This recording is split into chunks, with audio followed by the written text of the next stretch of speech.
আসসালামু আলাইকুম। আশা করি সবাই ভালো আছেন, সুস্থ আছেন। 11 থেকে 20তম গ্রেড ডায়মন্ড লাইভ ব্যাচ 10 এই ব্যাচে যারা যুক্ত আছেন তাদের আজকে বাংলা প্রথম লেকচার। তো আজকে দেখা যাচ্ছে যে প্রথম ক্লাসে প্রথম দিন অনেক নতুন অতিথিরা থাকবেন, অনেক উপস্থিতি থাকবে, প্রচুর উপস্থিতি থাকবে। এরপর আস্তে আস্তে কমতে শুরু করবে। ঠিক আছে, একটু আগে একটা ব্যাচে ক্লাস নিলাম, আজকে লাস্ট ক্লাস নিলাম। সম্ভবত 11-20 গ্রেডের 18 নম্বর ব্যাচ গোল্ড সিরিজের। ওই ব্যাচে এরকম প্রথম দিকে ছিল, আজকে দেখি যে লাস্ট ক্লাসে একদম অল্প কয়েকজন, মানে বাকিরা হারায় যায়। এই যে হারিয়ে যে যায়, এটার অনেক কারণ আছে। আপনাকে ধারাবাহিকতা রাখতে হবে, ধারাবাহিকতা থাকতে হবে। পড়াশোনার ভিতরে যদি ধারাবাহিকতা না থাকে, শুরুতেই বলবো যে আপনারা এখানে ভর্তি হয়েছেন 11-20 গ্রেডের জন্য। 11-20 গ্রেডে প্রতিনিয়ত সার্কুলার আসতেছে। স্যার কেমন আছেন? জি আছি, আলহামদুলিল্লাহ ভালো আছি। তো হবিগঞ্জ থেকে। 11-20 গ্রেডের সিলেট বিভাগ হবিগঞ্জ, বেশ ভালো জায়গা। জি স্যার। এবার খেয়াল করে দেখেন, তো 11-20 গ্রেডের প্রস্তুতি নিলে সামনে অনেকগুলো সার্কুলার আসতেছে, প্রায় 69,577টা পদের জন্য নিবন্ধনের সার্কুলার প্রকাশের অনুমতির জন্য এনটিআরসি গত রবিবার আবেদন ফর্ম জমা দিয়েছে শিক্ষা মন্ত্রণালয়ে। তো আশা করা যায় এটা অনুমতি এই সপ্তাহে না হলেও আগামী সপ্তাহে ইনশাল্লাহ, অর্থাৎ এই মাসে নিবন্ধনের সার্কুলার আসতে পারে। নাম্বার 2, প্রাইমারিতে যে পদোন্নতি যে ইয়েগুলো ছিল, মামলাগুলো সবগুলো মামলা নিষ্পত্তি হয়ে গেছে এবং প্রধান শিক্ষক নিয়োগের সমস্ত বাধা শেষ। পদোন্নতির মাধ্যমে যারা সহকারী শিক্ষক আছে তারা এখানে পদোন্নতি পাইলে শিক্ষামন্ত্রী যেটা বলেছেন যে 38,443টা শূন্যপদ সৃষ্টি হবে সর্বমোট। বর্তমানে প্রায় 2200 শূন্যপদ আছে, আর পদোন্নতি হয়ে গেলে আর এই শূন্যপদগুলো হবে।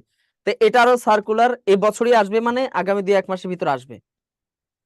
এছাড়াও 1 লাখ স্বাস্থ্যকর্মী, যেটা হচ্ছে 16 গ্রেডের, এই সার্কুলারটাও খুব তাড়াতাড়ি আসতেছে, আসবে আর কি। তো এখন আপনাদেরকে প্রস্তুতি নিতে হবে সম্মিলিত। আমি বাংলা বিষয়টা আপনাদেরকে এমন ভাবে পড়াবো, শুধু 11-20 গ্রেড না, এটাতে আপনাদের বিসিএস এ কাজে লাগবে, ব্যাংকেও কাজে লাগবে, অনেকে বিসিএস পরীক্ষা দিবেন।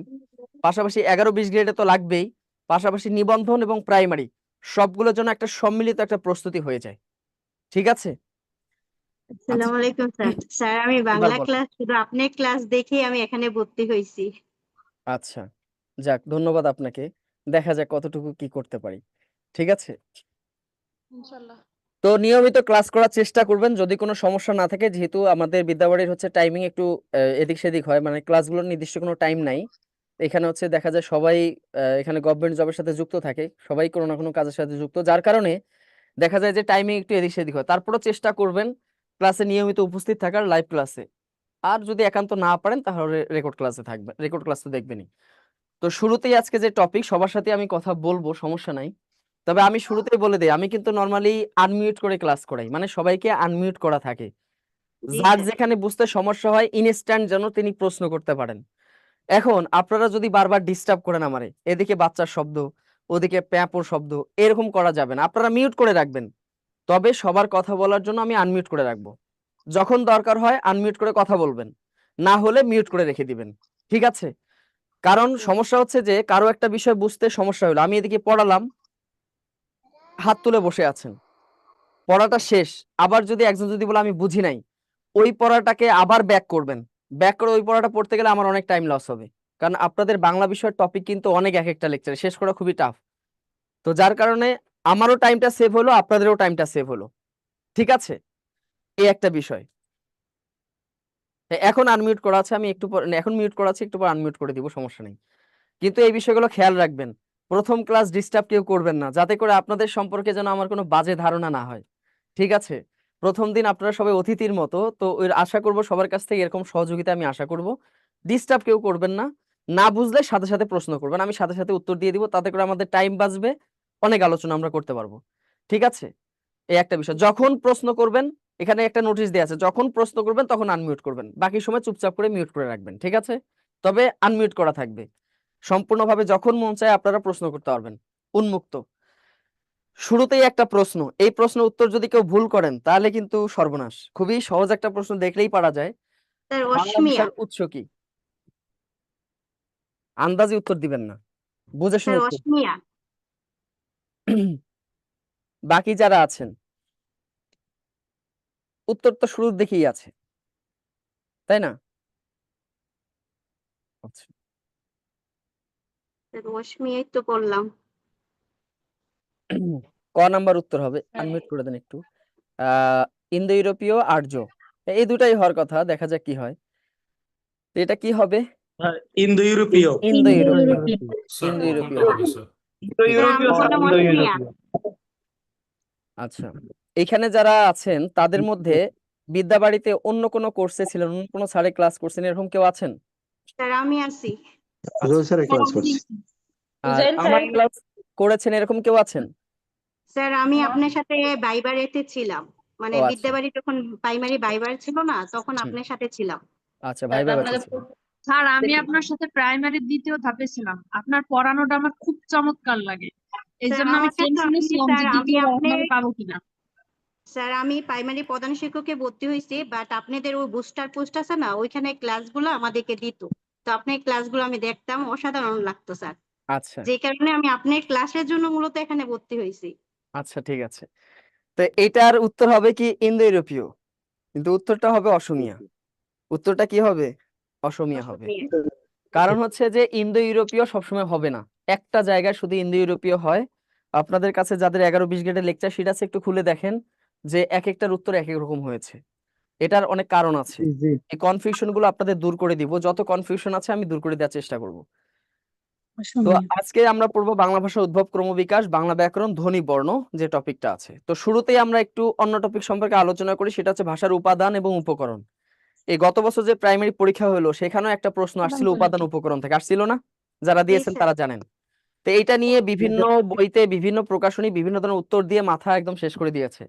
স্যার, এই জন্য আমরা তো বলছি ক্ষুদ্রতম উত্তর ধ্বনি, কিন্তু স্যার বইগুলাতে দেওয়া আপনার শব্দ দেওয়া, শব্দ বাক্যে দেওয়া এটা ক্ষুদ্রতম।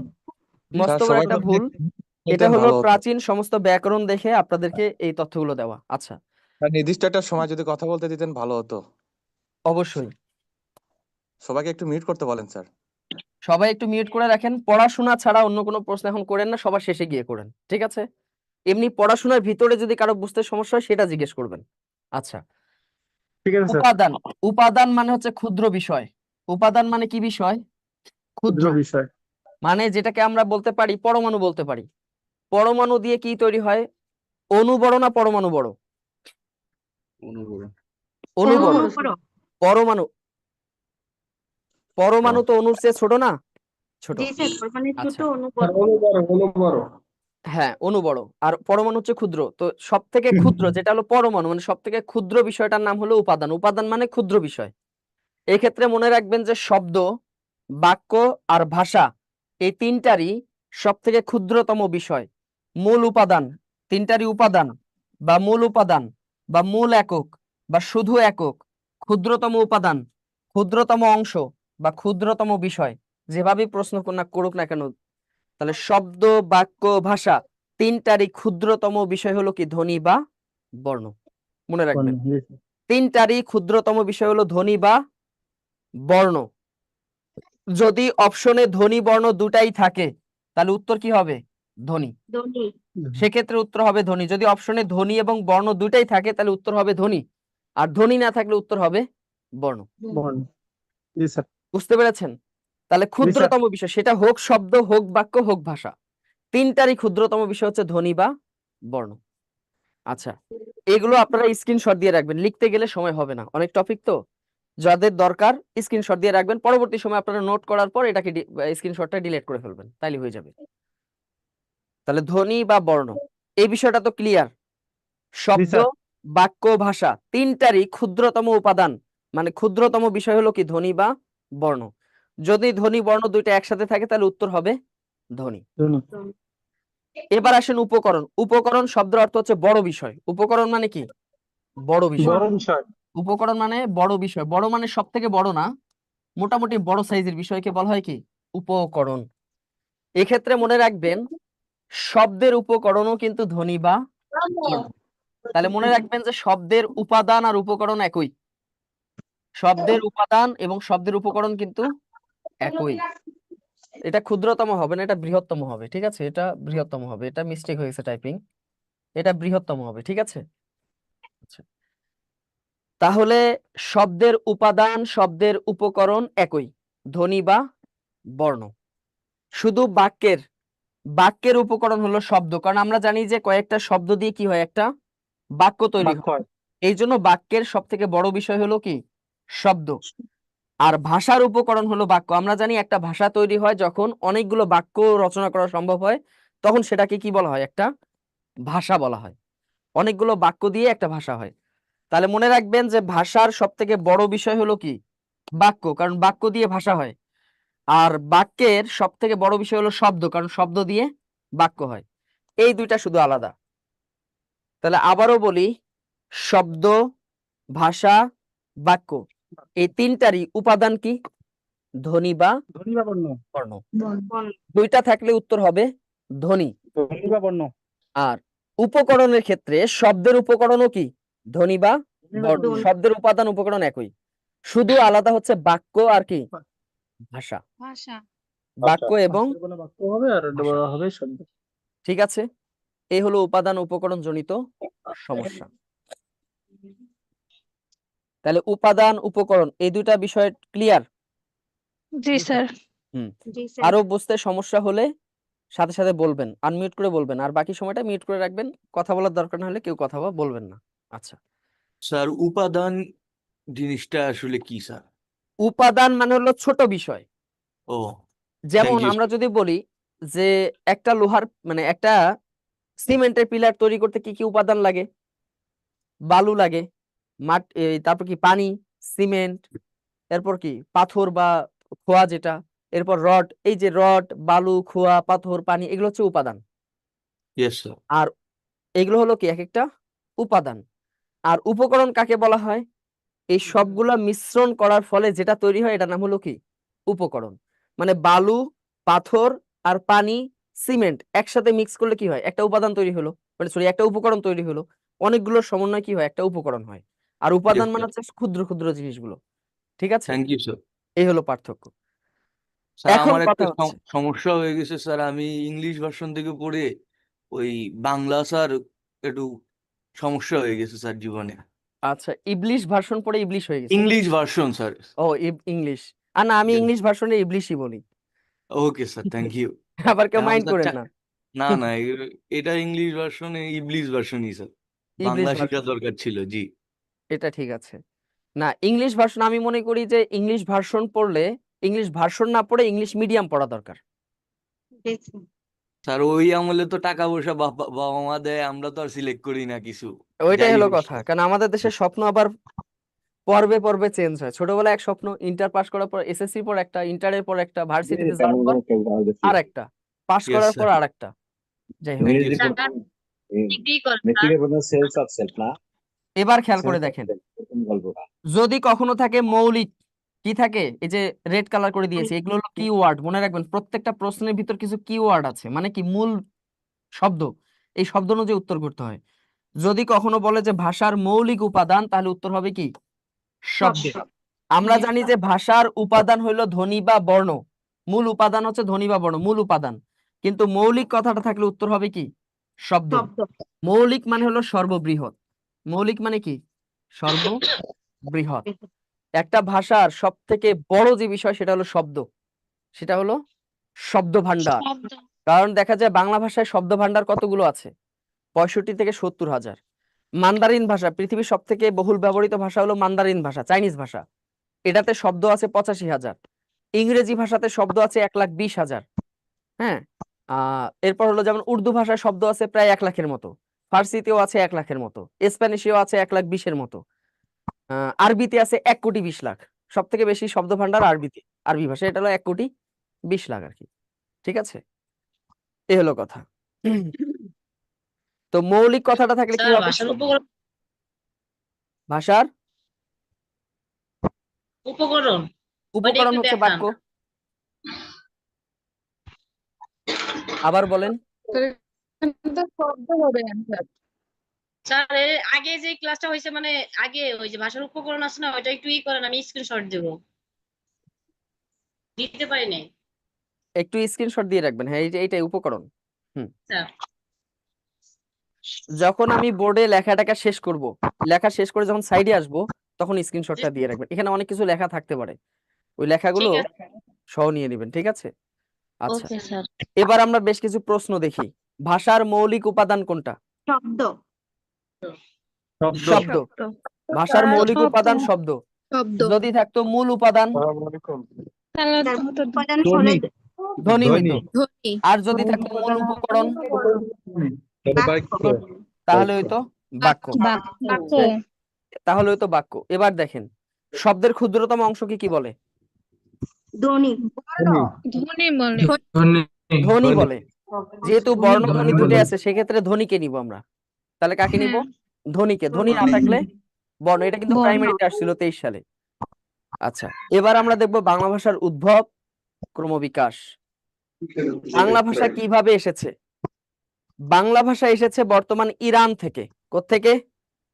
ইরান। ইরানের নাম, ইরানের প্রাচীন নাম কি? পারস্য। পারস্যের প্রাচীন নাম কি? আর্য দেশ। আর্য দেশ। যারা আমরা মুসলিম আছি, হযরত ইব্রাহিম আলাইহিস সালাতু ওয়াস সালামের পিতার নাম ছিল আজর। সেই আজরের বংশধরদেরকে কি বলা হয়? আর্য বলা হয়, ঠিক আছে? এই আর্য দেশ, এই আর্য দেশের মুখের ভাষা কি ভাষা ছিল? আর্য ভাষা ছিল। আর্য ভাষার অপর নাম কি ভাষা? সংস্কৃত ভাষা। পার্সিয়ান। সংস্কৃত ভাষার অপর নাম কি ভাষা? তৎসম ভাষা। তৎসম। এখন তো ফার্সি হয়েছে, কিন্তু আর্যদের মুখের ভাষার নাম হলো আর্য ভাষা। আর্য মানেই সংস্কৃত ভাষা, সংস্কৃত মানেই তৎসম ভাষা। ভাষা। তো এই আর্যরা প্রাচীন ইরান থেকে এসেছিল কোথায়? ভারতীয় উপমহাদেশে। আপনারা জানেন যে ভারতীয় উপমহাদেশের প্রাচীন জাতি, তাদেরকে কি বলা হয়? অস্ট্রিক জাতি। অস্ট্রিক। তারপর কারা আসছে? ভোটচেনীয়। ভোটচেনীয়। ভোটচেনীয়র পরে কারা আসছে? মঙ্গোলীয়। মঙ্গোলীয় জাতি। মঙ্গোলীয় জাতি এখনো আছে বাংলাদেশে, যেমন চাকমা, মারমা, এরা হচ্ছে মঙ্গোলীয় জাতিগোষ্ঠীর। আর সর্বশেষ আসছে কোন জাতি? এই দ্রাবিড় জাতি। এই দ্রাবিড় জাতি সর্বশেষ আসছে। দ্রাবিড় জাতি ধীরে ধীরে ধীরে ধীরে কি হয়? বিভিন্ন ছোট ছোট উপজাতি টাইপের আর কি, বা আদিবাসী টাইপের, এরকম কি হয়ে যায়? ছিন্ন বিচ্ছিন্ন হয়ে যায়। হয়ে গিয়ে যে যার মতো করে ধর্ম কর্ম যে যার মতো করে তারা পালন করা শুরু করে। কিন্তু এই দ্রাবিড় জাতিদের মধ্যে কোনো সুস্পষ্ট ধর্ম বা স্পষ্ট কোনো ধর্ম ছিল না। যার যখন মন চায় সে সেটা করতো। এই তখন আর্যরা, এই আর্য দেশ থেকে আর্য জাতি কি করলো? ভারতীয় উপমহাদেশে আসলো। এসে এই দ্রাবিড় যে জাতি ছিল, এটাকে এই দ্রাবিড় জাতি আস্তে আস্তে অনার্য জাতি হয়ে যায়। কি জাতি? অনার্য জাতি। আর্য মানে আচরণ, আর অনার্য মানে কি? অআচরণ। যাদের ভিতরে কোনো আচরণ নাই তাদেরকে বলা হয় কি? অনার্য। এটার নাম হলো অনার্য। এই অনার্যদের ভিতর কোনো ধর্মকর্ম ছিল না, আচার আচরণ বলতে সামাজিকতা কিচ্ছু ছিল না। এরা ওই মাঠে ঘাটে কাজ করতো আর কি করতো? ঘুমাইতো, ঠিক আছে? খাইতো আর ঘুমাইতো, ঠিক আছে? বন জঙ্গলে ওই যে মাঠে ঘাটে তারা খেতে মানে কাজ করতো। আর এরা দেখতে ওই যে রোদে পুড়তো, যেহেতু এই জন্য একটু কালো হয়েছিল, মানে ধূসর, আমরা যেমন ধূসর, এরকম আর কি। তো এই আর্যরা যখন এখানে আসলো, এসে দেখলো যে অনার্যদের অবস্থা খুবই ভয়াবহ, তখন এদেরকে একটু ঠ্যাঙ্গায় ঠুঙ্গায় পিটায় পুটায় একটু কি শেখায়? ধর্ম কর্ম শিক্ষা দেয়। তো অশিক্ষিত মানুষ মানেই হলো কি?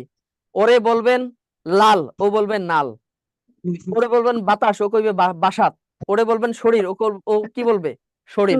এই অনার্যরা এই কাহিনীটা ঘটায়। এরা এই সংস্কৃত ভাষাটার 12টা বাজায়। 12টা বাজায় এটাকে বিকৃত করতে করতে করতে করতে করতে করতে আজকের বাংলা বাংলা ভাষা নিয়ে আসে। কি ভাষা? বাংলা ভাষা এইভাবেই বাংলা ভাষাটা, সংস্কৃত থেকে বাংলাটা সহজ না, এভাবেই বাংলাটা কি করে? সহজীকরণ করে নিয়ে আসে। এখন এই বাংলাদেশের এটা হলো সিন্ধু নদ। এটা কি নদ? সিন্ধু নদ। এই যে সবুজ একটু দেখা যায় মনে হয় এখানে হালকা, এই সিন্ধু নদের তীরবর্তী অঞ্চলকে বলা হয় কি? ইন্দো বা হিন্দু এলাকা বা ইন্দো বলা হয়। হিন্দু কিন্তু কোনো ধর্মের নাম না। সিন্ধু নদীর তীরবর্তী যারা বসবাস করতো এদেরকে বলা হয় হিন্দু। হিন্দু মানে মুসলিম, বৌদ্ধ, খ্রিস্টান সবাইকেই হিন্দু বলা হয়, যারাই সিন্ধু নদীর তীরবর্তীতে বসবাস করতো। আচ্ছা, আর ইউরোপের এই যে দেশগুলো দেখতে পারতেছেন, এই যে ইউরোপের এই সমস্ত দেশের ভাষা আর এই সিন্ধু নদীর তীরবর্তী এই সমস্ত অঞ্চলের যে ভাষা, এই ভাষার কাঠামোটা এক, ব্যাকরণগত কাঠামো সবকিছু এক। এক হওয়ার কারণে এই ইউরোপের ভাষা আর এশিয়ার ইন্দোর ভাষা, এই দুটাকে বলা হয় একসাথে ইন্দো ইউরোপীয়। কি বলা হয়? ইন্দো ইউরোপীয়। এটা পরিবারের একটা নাম, যে এই অঞ্চলের ভাষাগুলো একই টাইপের, একই গঠন প্রণালী, এই জন্য এটার নাম দিয়েছে ইন্দো ইউরোপীয় ভাষা। ঠিক আছে? এই ইন্দো ইউরোপীয় কিন্তু কোনো ভাষার নাম না, এটা হলো মানুষ ভাষাবিদদের সৃষ্ট একটা পরিবারের নাম। তো মোটামুটি ইতিহাস সম্পর্কে একটু হালকা পাতলা বলেছি। এখন বাংলা ভাষার উৎস সম্পর্কে তিনজন ব্যক্তি মন্তব্য দিয়েছেন। একজন হচ্ছেন ডক্টর মোহাম্মদ শহীদুল্লাহ, বহুভাষাবিদ, আরেকজন হচ্ছেন সুনীতি কুমার চট্টোপাধ্যায়, আরেকজন হচ্ছেন সুকুমার সেন। ঠিক আছে, সুকুমার সেন। তবে সুকুমার সেন আর সুনীতি কুমারের মন্তব্য এক, কোনো বিভেদ নাই, এই জন্য সুকুমার সেনটা আমাদের পড়তে হয় না। ঠিক আছে, তো স্যার সুনীতি কুমার চট্টোপাধ্যায় তিনি স্যার বলেন। আপনি ক্লাস নিচ্ছেন, অনেকেই যে মিউট ছুটিয়ে কথা বলছে বা শব্দ করছে, এতে তো আমাদের সমস্যা হচ্ছে। কথা না বললে সেটা আনমিউট করে রাখুক বা মিউট করে রাখুক।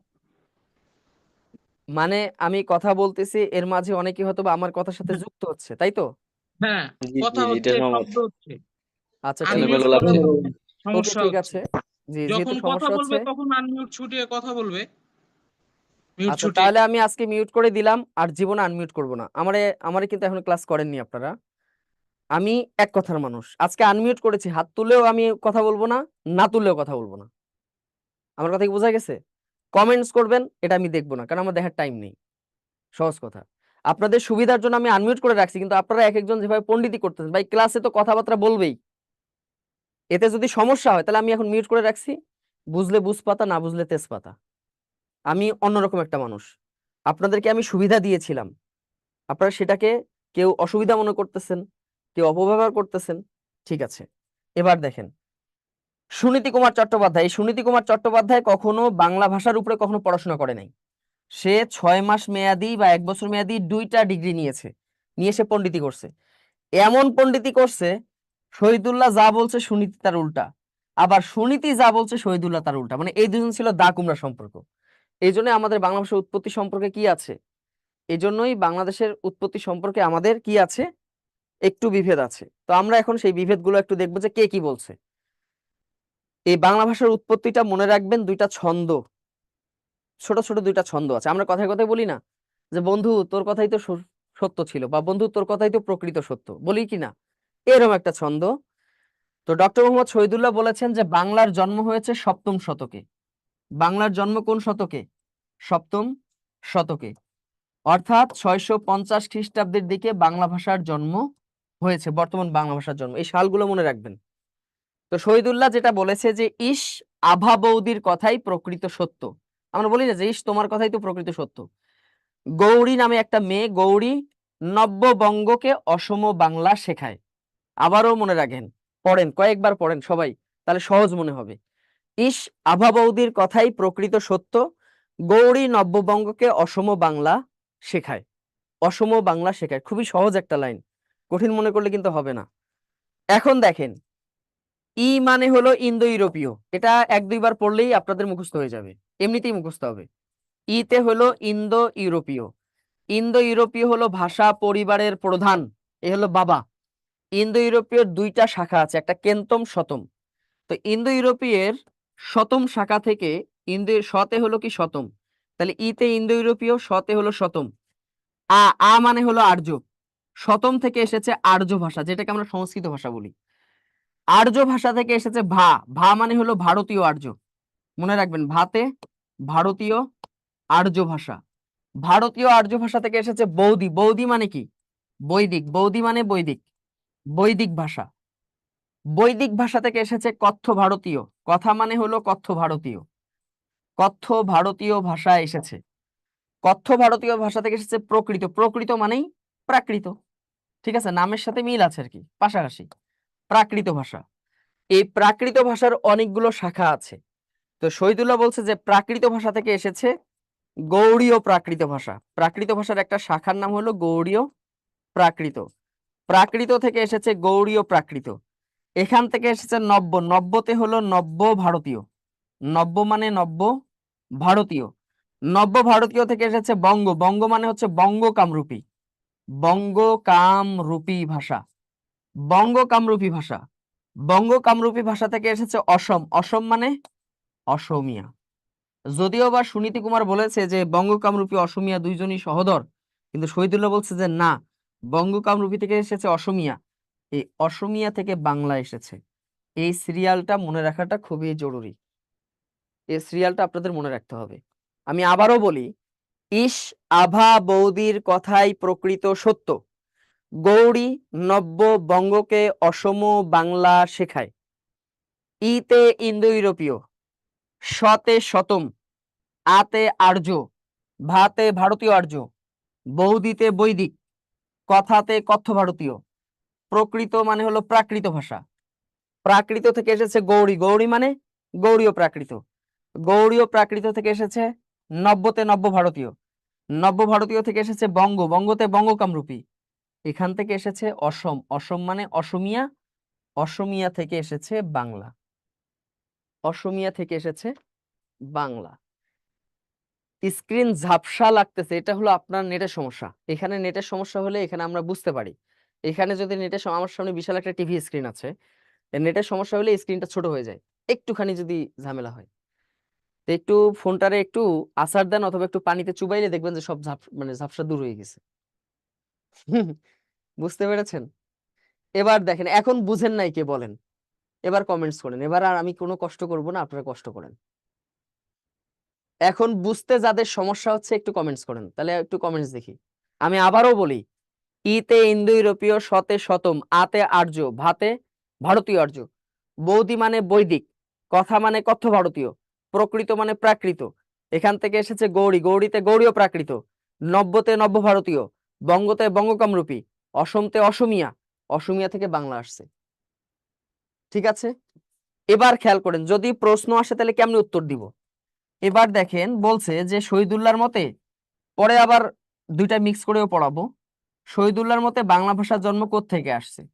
ক নাম্বার দেওয়া আর্য, খ নাম্বার দেওয়া ইন্দো ইউরোপীয়, গ নাম্বার দেওয়া প্রাকৃত, ঘ নাম্বার দেওয়া বঙ্গ কামরূপী। এখন কোনটা সঠিক উত্তর হবে? সঠিক উত্তর কোনটা হবে? হবে বঙ্গ কামরূপী। কেন? সবসময় মনে রাখবেন, এই অপশনের ভিতরে যেটা বাংলার সব থেকে কাছাকাছি ওইটা হয় সঠিক উত্তর। এই জন্যই দেখবেন যে এক একটার উত্তর এক এক রকম, এক এক প্রশ্ন উত্তর এক এক রকম। এটা কেন হয়? এটা হয় অপশন অনুযায়ী। এই চারটা অপশনের ভিতরে দেখবেন যে কোন অপশনটা বাংলার কাছে, বলেন তো দেখি কোন অপশনটা বাংলার আগে কি আছে? অসমিয়া, তার আগে কি আছে? বঙ্গ কামরূপী। তাহলে বাংলার সব থেকে কাছে হলো কি? বঙ্গ কামরূপী। আর বাংলার থেকে কিন্তু অনেক দূরে হলো কি? প্রাকৃত, তারপর হলো আর্য, ইন্দো ইউরোপীয়, অনেক আগে। এবার এই প্রাকৃত না থেকে, প্রাকৃত মনে করেন যে প্রাকৃত নাই, না দিয়ে দিল অসমিয়া, তাহলে উত্তর এবার কি হবে? অবশ্যই অসমিয়া হবে, কারণ বাংলার আগে কি আছে? অসমিয়া, তাই না? এবার দেখি কোনটা হতে পারে। এবার যদি দেয় গৌড়ীয় প্রাকৃত, গৌড়ীয় প্রাকৃত অপশন একটা বাড়ায় দেখেন, আর্য, ইন্দো ইউরোপীয়, অসমিয়া, গৌড়ীয় প্রাকৃত, এক্ষেত্রে উত্তর হবে কি? অসমিয়া হবে, কারণ বাংলার কাছে কে? অসমিয়া, বাংলার কাছে কি আছে? অসমিয়া। আমার কথা কি বোঝা গেছে না? এটা আপনারা আগে বুঝেন যে ক্লাসে কথা না বললে কেমন লাগে, একটু বোঝা দরকার আপনাদের। না বুঝলে আপনারা বুঝবেন না। ক্লাসে দুই একজন কথা বললে ক্লাসটা প্রাণবন্ত হয়, মনে হয় যেন ক্লাসটা আছে। এখন মনে হচ্ছে কবরের ভিতর গিয়ে ক্লাস করতেছি। এবার দেখেন, যদি গৌড়ীয় প্রাকৃত নাই, অসমিয়াও নাই, এখন আমি যদি বলি বৈদিক, এবার অপশনগুলো চেঞ্জ করে দিই, এবার উত্তর করেন দেখি। বৈদিক আর এদিকে দিলাম গৌড়ীয় প্রাকৃত, এবার কোনটা উত্তর হবে? এই যে আর্য, ইন্দো ইউরোপীয়, বৈদিক, গৌড়ীয় প্রাকৃত, কোনটা উত্তর হবে? কোনটা উত্তর হবে? কোনটা উত্তর হবে বলেন? আর্য হবে, ইন্দো ইউরোপীয়, বৈদিক নাকি গৌড়ীয় প্রাকৃত? মানে ক খ গ ঘ কোনটা হবে? ঘ হবে। এই তো বুঝতে পেরেছেন, ঠিক আছে, এই তো আপনারা বুঝতে পেরেছেন। আবারও বুঝাই, সবসময় মনে রাখবেন যে ইন্দো ইউরোপীয় দেখে দাগাবেন না। এই চারটা অপশনের ভিতরে দেখবেন কোন অপশনটা বাংলার সবথেকে কাছে আছে। বাংলার সবথেকে কাছে কি? অসমিয়া, তারপর কাছে কি? বঙ্গ কামরূপী, তারপর দেখেন নব্য ভারতীয়, তারপর দেখেন গৌড়ীয় প্রাকৃত। তাহলে গৌড়ীয় প্রাকৃতটা আমরা পাইলাম বাংলার সবথেকে কাছে, আর এই প্রাকৃত, বৈদিক, আর্য এগুলো তো অনেক আগে, তাই না? মানে এখানে জায়গা নাই বিধায় আমি কি করেছি, মূলত এইটা লাইনের সাথে ওই লাইন, এই নিচের লাইনটা ওইটা লাইনের সাথে হবে, সাথে হলে তখন বুঝতে পারবেন। ঠিক আছে, এই একটা বিষয়। তাহলে আশা করি বুঝতে পেরেছেন। এবার দেখা যাক, না বুঝলে বলবেন। এবার দেখি সুনীতি কুমার কে বলছে। সুনীতি কুমার বলছে যে না, বাংলা ভাষার জন্ম হয়েছে 10ম শতকে। কত শতকে? সে আবার অন্য মত দিয়েছে, অর্থাৎ 950 খ্রিস্টাব্দে বাংলা ভাষার জন্ম হয়েছে। তিনি কি বলেছেন? প্রথম লাইনটা ঠিক আছে, ইস আভা বৌদির কথাই প্রকৃত সত্য। ইতে হলো ইন্দো ইউরোপীয়, ঠিক আছে। এর আগেও যারা বিদ্যাবাড়ি বিভিন্ন কোর্সে ভর্তি ছিলেন, আমি জানি আপনাদের কনফিউশন দূর হয়নি, এরকম কনফিউজডই ছিলেন, ঠিক আছে। তো আপনাদের প্রত্যেকটা টপিকে যত যত কনফিউশন আছে সব আমি দূর করে দিব, প্রত্যেকটা জায়গায় একদম কোনা কাঞ্চি মেরে দিব, যাতে পরীক্ষার হলে গিয়ে পরে আমার বাপমা তুলে বকা দিবেন, এটা আমারে দেন দেন, কিন্তু বাপমা তুলে বকা দিলে তো ঝামেলা। ভা মানে কি? ভারতীয় আর্য, ভারতীয় আর্য, ভারতীয় আর্য থেকে এসেছে বৈদিক, বৈদিক, বৈদিক থেকে এসেছে কথ্য ভারতীয়, আপনারা জানেন। আমি আগেই আজকে প্রথম লেকচারে আগেই বলে দেই, আমার কিছু কিছু ক্লাসের কিছু কিছু টপিকে আমি ভিন্নধর্মী ক্লাস করাবো। সন্ধিতে আমি আপনাদেরকে নিয়ম পড়াবো না, সন্ধিতে প্রয়োগ শিখাবো। যে কোনো শব্দ দিলে যেন আপনারা সন্ধি করতে পারেন। পরীক্ষার হলে গিয়ে এই শব্দটা দিয়েছে, এটা নিয়ম কি হবে, আসমানের দিকে তাকায় 10 মিনিট চিন্তা করবেন, এই টাইম নেই। যেমনি দিক না কেন, সন্ধি যদি কেউ যদি করতে নাও পারেন, উত্তর করে আসতে পারবেন, সেই টেকনিক গুলো শেখাবো। মানে আপনি সন্ধি পারেন না, এই শব্দের সন্ধি আপনি পারেনই না, তারপর আপনি সঠিক উত্তর করতে পারবেন, এর বেশ কিছু টেকনিক আছে, এগুলো শেখাবো। প্রকৃতি প্রত্যয় আমি কখনো নিয়ম পড়াই না, কিন্তু নিয়মের বাইরে যাই না, আমি নিয়মের মধ্য থেকেই, আমি নিয়ম মুখস্থ না করাই আপনাকে যে কোনো শব্দ দিলে যেন প্রকৃতি প্রত্যয় করতে পারেন এই প্রয়োগ শিখাবো। কারণ আপনাদের 11 থেকে 20তম গ্রেডে আপনাদের লিখিত পরীক্ষা হয়, আজগুবি একটা আসমান থেকে শব্দ দিল, আপনি করতে পারলেন না, তখন আমরা বকা দিবেন না? এবার দেখেন, মানে প্রত্যেকটা কারক বিভক্তি আপনাদেরকে শিখাবো, শুধু একটা জিনিস শিখলেই 5টা কারক বের করা যায়। এটা কিভাবে, এটার বাস্তব প্রয়োগ আপনাদেরকে শেখাবো, মানে ধরে ধরে প্রত্যেকটা টপিক ধরে ধরে শেখাবো, যাতে করে আপনাদের এই কনফিউশন গুলো দূর হয়। এবার সমাস, সমাস নিয়ে খুব মাথা ব্যথা, এটাও আপনাদেরকে ভেঙে চুরে শেখাবো, ঠিক আছে। আচ্ছা, এবার শহীদুল্লাহ সুনীতি বলছে যে প্রাকৃত থেকে আসছে মাগধী প্রাকৃত, কারণ প্রাকৃতের অনেকগুলো শাখা ছিল, তো তো সে বলছে, শহীদুল্লাহ বলছে গৌড়ীয়, আর সে বলছে না মাগধী প্রাকৃত। এই মাগধী প্রাকৃত থেকে এসেছে পূর্বে, পূর্বে মানে পূর্ব ভারতীয়, পূর্বে মানে কি? পূর্ব ভারতীয়। এখান থেকে এসেছে আমাদের অপবিশ্বাস, মানে কি? অপভ্রংশ, অপভ্রংশ, এই অপভ্রংশ থেকে বাংলা আসছে, অপভ্রংশ থেকে কি এসেছে? বাংলা এসেছে, অপভ্রংশ থেকেই বাংলা এসেছে, ঠিক আছে। এই যে 1 ঘন্টা ঘন্টা যাক, দেখবেন যে ধুর ধুর করে কমে যাবে। কেন কমে যাবে জানেন? ক্লাসে কথা বলতে পারতেছে না, মরার মতো ক্লাস। এগুলো আমার দীর্ঘদিনের অভিজ্ঞতা থেকে বলতেছি। এবার খেয়াল করে দেখেন, যদি প্রশ্ন হয় ইন্দো ইউরোপীয়, এই জন্য আনমিউট করে রেখেছিলাম, যাতে করে 2-1 জন কথা বললে আমারও ভালো লাগে। আপনাদের সুরেলা কণ্ঠগুলো শুনলে আমার এই মানে হৃদয়টা যেন একটু জুড়ে যায়, কিন্তু সেই কণ্ঠগুলো শুনতে পারতেছি না। এবার দেখেন আর্য, 3 নাম্বার দিল বৈদিক, 4 নাম্বার দিল মাগধী প্রাকৃত। তাহলে উত্তরটা এবার কি হবে? এবার আমি বলবো না, এবার বলেন উত্তরটা কোনটা হবে? 1 2 3 4, কয় নাম্বার উত্তর হবে? 4 নাম্বার, এই তো বুঝে ফেলছেন, ধরে ফেলছেন, 4 নাম্বার উত্তর হবে।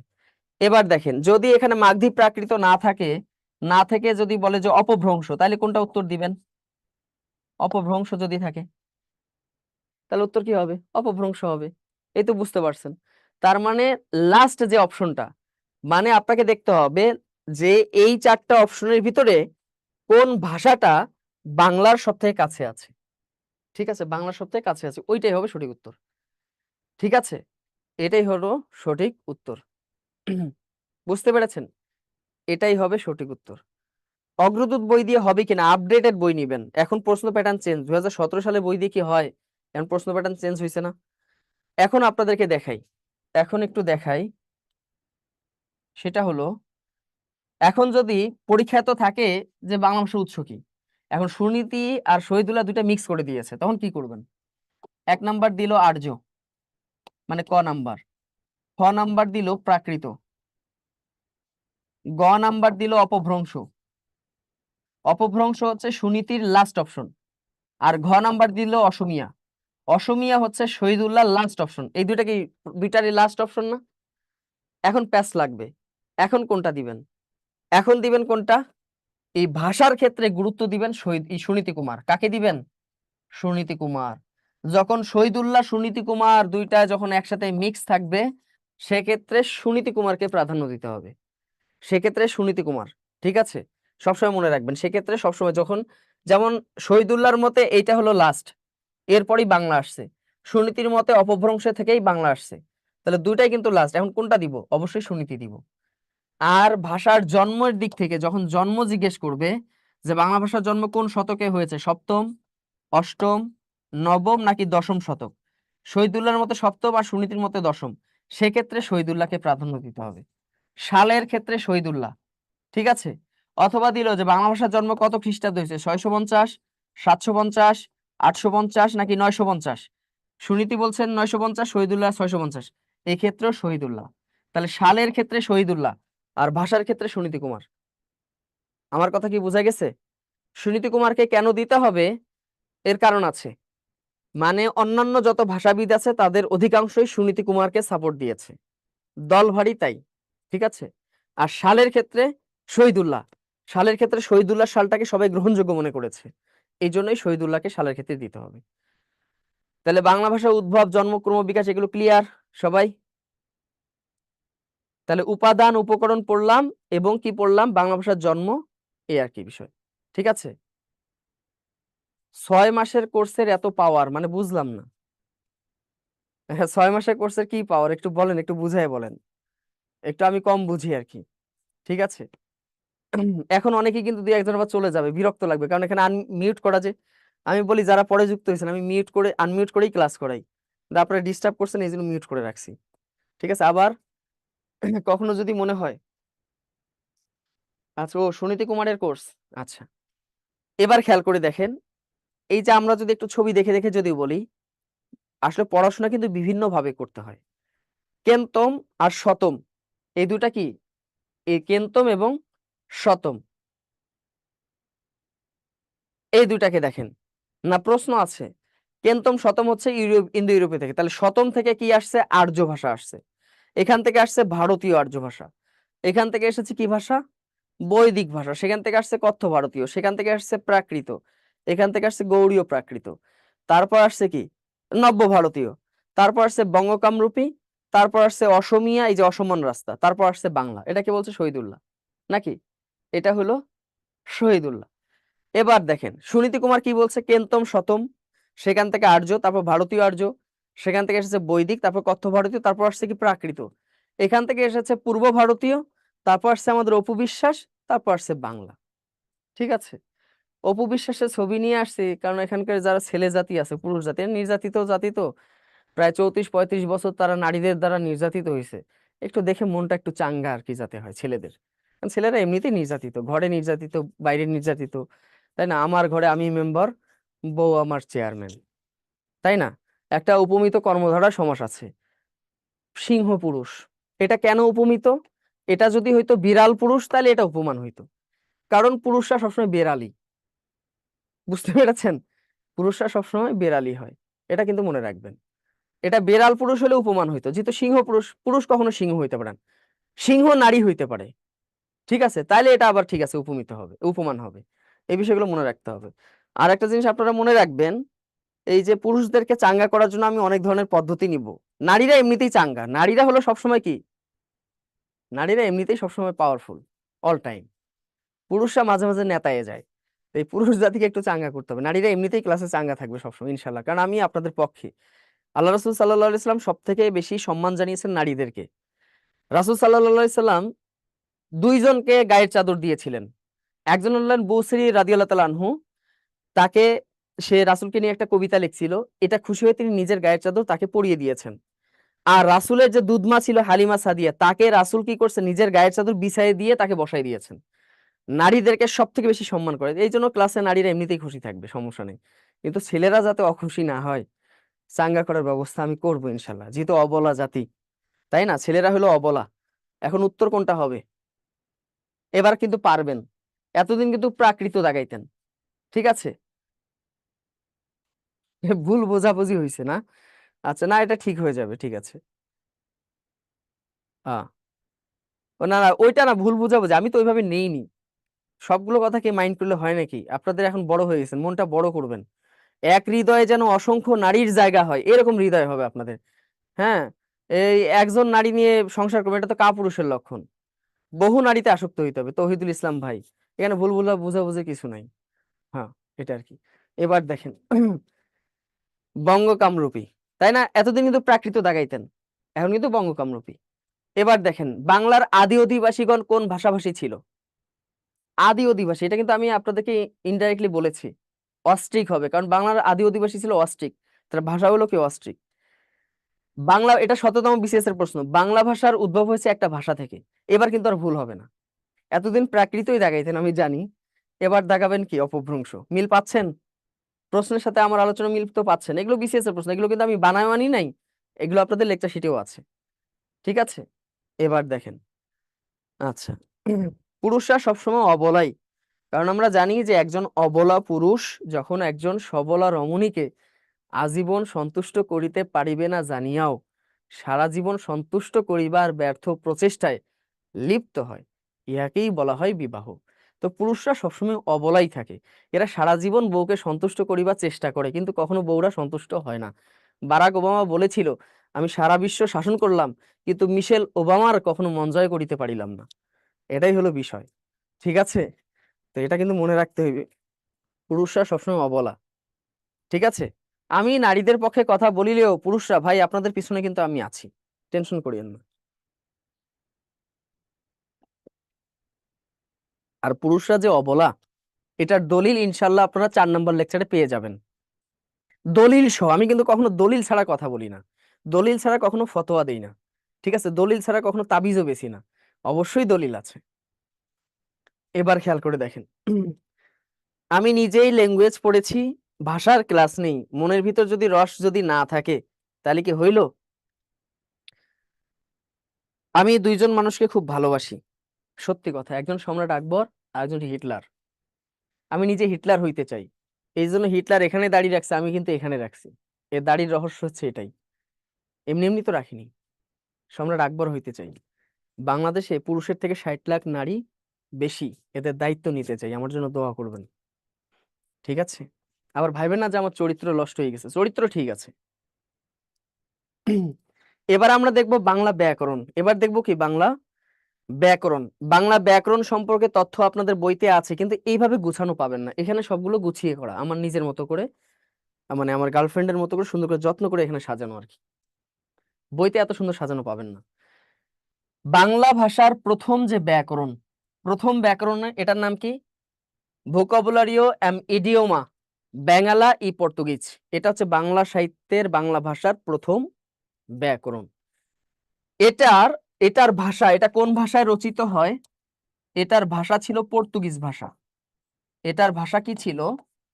পর্তুগিজ ভাষা, পর্তুগিজ ভাষা এটা রচিত হয়। এটা রচয়িতার নাম কি? ম্যানুয়েল দা আসুমসাও। তিনি কি ছিলেন? তিনি একজন খ্রিস্টান পাদ্রী ছিলেন। খ্রিস্টান পাদ্রী মানে খ্রিস্টানদের হুজুর ছিলেন, আমাদের যেমন হুজুর আছে, হিন্দুদের যেমন পুরোহিত আছে, ঠিক আছে? হিটলার কেন প্রিয়? হিটলার বুঝাইয়া দিয়ে গিয়েছে যে ইসরায়েল কি জিনিস, বুঝতে পেরেছেন? এটা আর ব্যাখ্যা করার দরকার নেই, এটা আপনারা নিজেরাও জানেন, বুঝতে পেরেছেন? হিটলার বুঝাই দিয়ে গিয়েছে যে আসলে কি, এই জন্য হিটলারকে আবার দরকার, ঠিক আছে? হিটলার, কিম জং উন, এই সমস্ত আমার হচ্ছে খুবই প্রিয় মানুষ, কিম জং উন খুবই প্রিয় একজন মানুষ, ভালোবাসার মানুষ, ঠিক আছে? ম্যানুয়েল দা সুমসাও, ঠিক আছে? ম্যানুয়েল দা আস সুমসাও। এটা প্রকাশকাল হলো 1743 সালে এটা প্রকাশ হয়, তবে এটার কাজ শুরু হয় 1734 সালে। এখান থেকে একটা টেকনিক্যালি একটা প্রশ্ন আসছিল 47 বা 49 বিসিএস। তিনি 1734 সালে এটার কাজ শুরু করেন, কিন্তু এটা প্রকাশিত হয় কত সালে? 1743 সালে।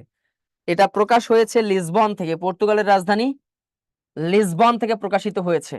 এটার উদ্দেশ্য কি ছিল? উদ্দেশ্য ছিল খ্রিস্ট ধর্ম প্রচারের সুবিধার জন্য বাংলা শেখা। আপনারা একটা বিষয় খেয়াল করে দেখেন, এগ্রি করলাম না, সেটা আপনার ব্যক্তিগত বিষয়, ঠিক আছে? এটা আপনার ব্যক্তিগত বিষয়। ইহুদি জাতি কি জাতি, এটা আপনারা এখন বুঝতেছেন। হিটলার বলেছিল আমি 60 লাখ ইহুদি মেরেছি, কেন মেরেছি? এটা কিছু ইহুদিকে আমি বাঁচিয়ে রাখলাম, কেন রাখলাম? যাতে ভবিষ্যৎ প্রজন্ম বুঝতে পারে। এখন আমরা বুঝতেছি না? আমরা বুঝতেছি। সারা বিশ্বটাকে অস্থির করে রেখেছে একটাই জাতি, সেটা হলো ইহুদি জাতি, পুরা বিশ্বটাকে অস্থির করে রাখছে। এবার খেয়াল করে দেখেন, এই যে লিসবন খ্রিস্ট ধর্ম প্রচার, আপনারা জানেন যে পর্তুগিজরা, ফরাসিরা বা এই ইংরেজরা, তারপর হলো ওলন্দাজরা, ডাচরা, এই সমস্ত জাতি আমাদের দেশে এসেছিল। বিশেষ করে ইংরেজ এবং ফরাসি জাতি, পর্তুগিজ জাতি, তারা এই উপমহাদেশে এসেছিল, মূল উদ্দেশ্য ছিল ব্যবসা বাণিজ্য করা আর হলো খ্রিস্ট ধর্ম প্রচার করা। কারণ মাদার তেরেসাকে পাঠানো হয়েছিল, তাদের টার্গেট ছিল 2050 সালের মধ্যে ভারতীয় উপমহাদেশটাকে খ্রিস্টান প্রধান রাষ্ট্রে পরিণত করা। এটা ছিল মূল টার্গেট। তো এই যে খ্রিস্ট ধর্ম যখন তারা প্রচার করে, আমাদের দেশের বাঙালি মানুষ তো আবার বহু ভাষাবিদ, এরা তো সব ভাষাই বোঝে পৃথিবীর। তো এরা বোঝে না ইংরেজি, ওরা বুঝে না বাংলা, ঝামেলা সৃষ্টি হলো। তো যাতে করে খ্রিস্টান ধর্ম প্রচারটা যেন সহজ হয়ে যায়, এই জন্য তারা কি করলো, বাংলা ভাষার ব্যাকরণ রচনার উদ্যোগ নিল। তো বাংলা ভাষার ব্যাকরণ রচনার উদ্যোগ নিল, তারা পর্তুগিজ ভাষায় রচনা করলো। কেন? কারণ তারা তো বাংলা বুঝে না, এই জন্য তারা পর্তুগিজ ভাষায় রচনা করা শুরু করলো, পর্তুগিজ ভাষায় বাংলা ব্যাকরণটাকে রচনা করলো। এটাই হলো বাংলা ভাষার প্রথম মুদ্রিত ব্যাকরণ। ঠিক আছে, আমি আবারও বলি, বাংলা ভাষার প্রথম ব্যাকরণের নাম হচ্ছে কি, ভোকাবুলারিও এম ইডিওমা ই বাংলা ই পর্তুগিজ। এটা রচয়িতা ম্যানুয়েল দা সুমসাও। তিনি কি ছিলেন? একজন খ্রিস্টান পাদ্রী ছিলেন। এটার ভাষা হলো কি, পর্তুগিজ। এটা পর্তুগালের রাজধানী লিসবন থেকে প্রকাশিত হয়। এটার কাজ শুরু হয় 1734 সালে, শেষ হয় 1743 সালে, এটা প্রকাশ হয়। ঠিক আছে, এটা হলো বাংলা সাহিত্যের প্রথম মুদ্রিত বাংলা ব্যাকরণ গ্রন্থ। এটার উদ্দেশ্য ছিল খ্রিস্ট ধর্ম প্রচার করা। এখন আপনারা স্ক্রিনশট দিয়ে রাখতে পারেন। হ্যাঁ, আর প্রত্যেকটা বাংলা ব্যাকরণের মূল যে বইটা, ওই বইয়ের কপি এখানে আছে ছবিতে। ঠিক আছে, এটাই হলো সেই মূল, যাতে ওই নাম নিয়ে বা এটা নিয়ে যেন ঝামেলা না হয়। অনেকেই বলবেন যে নাম তো আপনি ভুল লিখছেন, তাই না? এই জন্য দলিল সহকারে লিখেছি, বোঝা গেছে? দলিল সহকারেই দেওয়া। তো এটা তো আপনারা বুঝতে পারতেছেন নাকি? বোঝা যায়?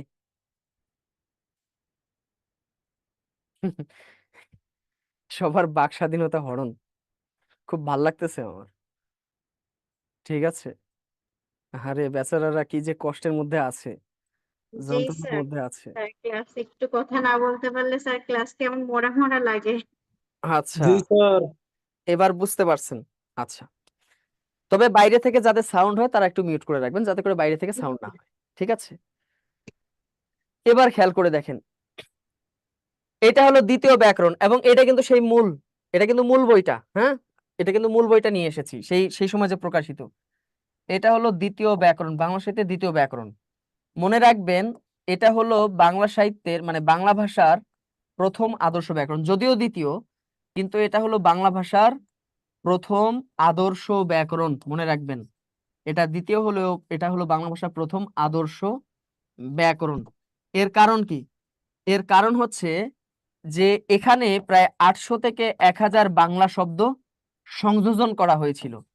এটা যদিও বা ইংরেজ ভাষায় লেখা, ইংরেজ ভাষায়, তারপরে এখানে 800 থেকে 1000 বাংলা শব্দ কি হয়েছিল, সংযোজন করা হয়েছিল। এই জন্য এটাকে বাংলা সাহিত্যের বাংলা ভাষার প্রথম আদর্শ ব্যাকরণ বলা হয়।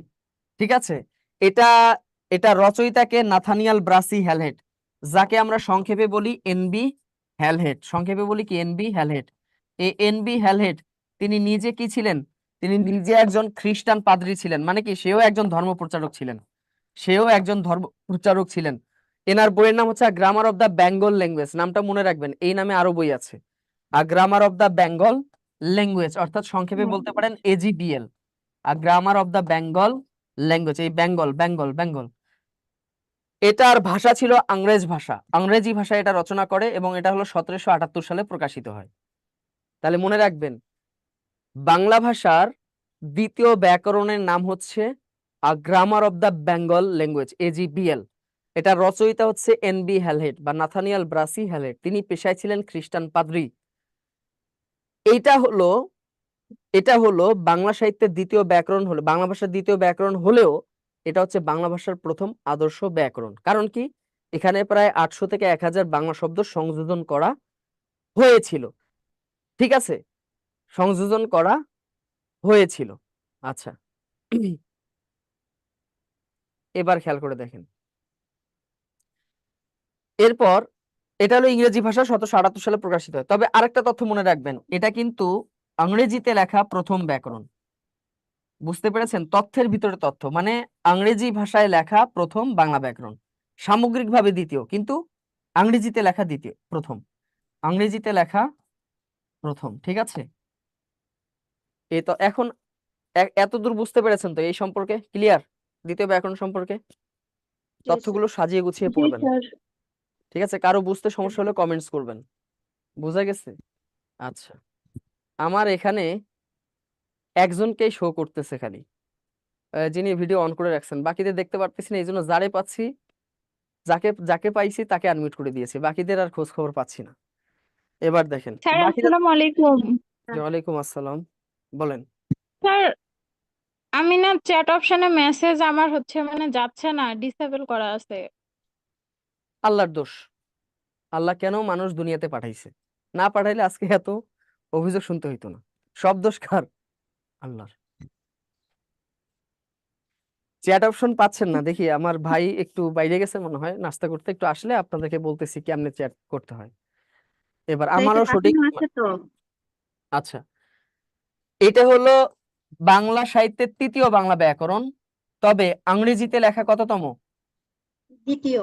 দ্বিতীয়, মনে রাখবেন ইংরেজিতে লেখা দ্বিতীয় আর কি। দ্বিতীয়। এটার নাম হলো একই এজিবিএল, আর গ্রামার অফ দা বেঙ্গলি, ওটা ছিল বেঙ্গল আর এটা হলো কি বেঙ্গলি। বেঙ্গলি।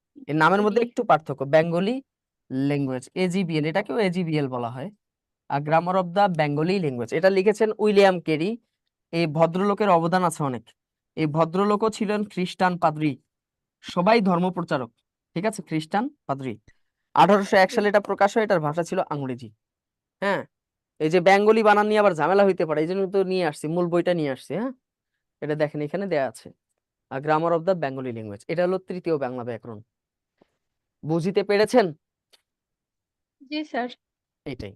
এটা খুব একটা ইম্পর্টেন্ট না, তারপরও পড়ে রাখবেন, ঠিক আছে, তারপরও পড়ে রাখবেন। হ্যাঁ, এটার সাথে ছাপাখানার একটা কথা রিলেটেড আছে, সামনের লেকচারে আমরা পড়বো, তখন এটা আবার একটু লাগবে। এটা হলো এজিবিএল। সর্বশেষ বাংলা ব্যাকরণ হচ্ছে, এটা হলো বাংলা গৌড়ীয় সাহিত্যের ব্যাকরণ। বাংলা ভাষার চতুর্থ বাংলা ব্যাকরণ। নাম কি? গৌড়ীয় ব্যাকরণ। রচয়িতা কে? রাজা রামমোহন রায়। রামমোহন রায়। 1833 সালে এটা প্রকাশ হয়, ভাষা ছিল বাংলা। মনে রাখবেন, বাংলা ভাষা দিয়ে রচিত, বাংলা ভাষা দিয়ে রচিত প্রথম ব্যাকরণ এটা। প্রথম কি? ব্যাকরণ। বাংলা ব্যাকরণ। এটা 4 নাম্বার হলেও বাংলা ভাষা দিয়ে রচিত প্রথম বাংলা ব্যাকরণ। 2 নাম্বার হচ্ছে বাঙালি কর্তৃক রচিত প্রথম বাংলা ব্যাকরণ। বাঙালি বানানটা দেখেন, বাঙালি বানান অনেকেই ভুল করেন, শুধু উ আর এখানে কিন্তু রস্বইকার। বাঙালি কর্তৃক রচিত, বাঙালি কর্তৃক রচিত কি প্রথম প্রথম। বাংলা ব্যাকরণ। রাজা রামমোহন রায় একজন বাঙালি ব্যক্তি ছিলেন, ঠিক আছে, যিনি একজন ধর্ম সংস্কারকও বটে। বর্তমান সনাতন ধর্মটা অনেকাংশেই রাজা রামমোহন রায় কর্তৃক সংস্কার করা হয়েছিল। আচ্ছা, এইটা এখন এই তথ্য তো আপনারা পড়বেনই, পরীক্ষায় যদি দেয় বাংলা ভাষার প্রথম ব্যাকরণ, বাংলা ভাষার প্রথম ব্যাকরণ, আবার আর একটা প্রশ্ন আসলো বাংলা ভাষায় প্রথম ব্যাকরণ, কোনটার উত্তর কি হবে বলেন? এই পার্থক্যগুলো কিন্তু সহজে চোখে পড়ে না, এই প্রশ্নগুলো এই স্যার ধরনের বাংলা ভাষাই প্রশ্ন। প্রথম ব্যাকরণ। হুম, বাংলা দ্বিতীয়টা ভাষার প্রথম ব্যাকরণ, এটার উত্তর কি হবে? স্যার বাংলা ভাষাই প্রথম ব্যাকরণ, 2 নম্বরটা। না না, দুইটার উত্তর দুই রকম না। ও মানে স্যার ফার্সিরা বাংলা ওইটা ভাষা নিয়ে কোনো বললাম। ব্যাকরণ রচনা করে নাই আর কি, তারা ওই স্যার চেষ্টাও করে বাংলা নাই। ভাষা প্রথম ব্যাকরণ হয়েছে স্যার ওই যে উইলিয়াম কেরি যে লেখছে ওইটা। হ্যাঁ, আর আপনি দ্বিতীয়টা হয়েছে স্যার গৌড়ীয় ব্যাকরণ। হ্যাঁ, যেটা হবে বাংলা ভাষায়, এই যে অবিভক্তি, এটা হবে গৌড়ীয় ব্যাকরণ। বাংলা ভাষায় মানে বাংলা ভাষা দিয়ে রচিত। আর যেটা হবে বাংলা ভাষার ষষ্ঠী বিভক্তি, এটার উত্তর হবে ওই প্রথমটা, ভোকাবুলারিও ইডিওমা, যেটা পর্তুগিজ ভাষা হয়েছে, ঠিক আছে। এই জন্য পরীক্ষায় যখন প্রশ্ন আসবে তখন এখানে অ দেওয়া নাকি র দেওয়া, এটা ক্লিয়ার হয়ে তারপর উত্তর দাগাবেন, ঠিক আছে।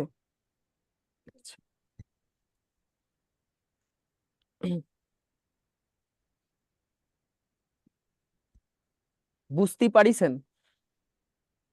স্যার জি স্যার। একজন ভিডিও অন করে রাখছেন তাওহিদ। তাওহিদ মানে, আমি তো আপনাকে রমণী দেখতে পারতেছি, শরীফ থেকে শরীফা, মানে বুঝলাম না তাওহিদ, কিন্তু আপনাকে তো আমি নারী স্যার হিসাবে দেখতে পারতেছি। আমারও তো ভিডিও অন করা দেখা যায় না। শেফালি। ও না, আমি খেয়াল করিনি, আমি খুব একটা খেয়াল করি না আর কি।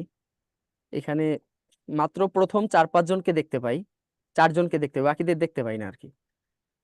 তারপরও আমার ওই অতটা খেয়াল করাও হয় না, বুঝতে পেরেছেন? স্যার স্যার বিদ্যাবাড়িতে সবসময় বলে ভিডিও অন করে ক্লাস করলে নাকি ক্লাসে মনোযোগ থাকে, এর জন্য হ্যাঁ, তাই এটা ঠিক, এটা মনোযোগ থাকে, কারণ অনেকে শুয়ে শুয়ে ক্লাস করে। ভিডিও অন থাকলে ওই ক্লাসটার প্রতি প্রাণবন্ত যে ভাব, মনোযোগ, এটা কিন্তু থাকে।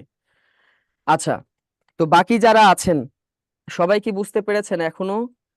কারো সমস্যা থাকলে একটু বলেন, ঠিক আছে? কারো সমস্যা থাকলে একটু বলেন।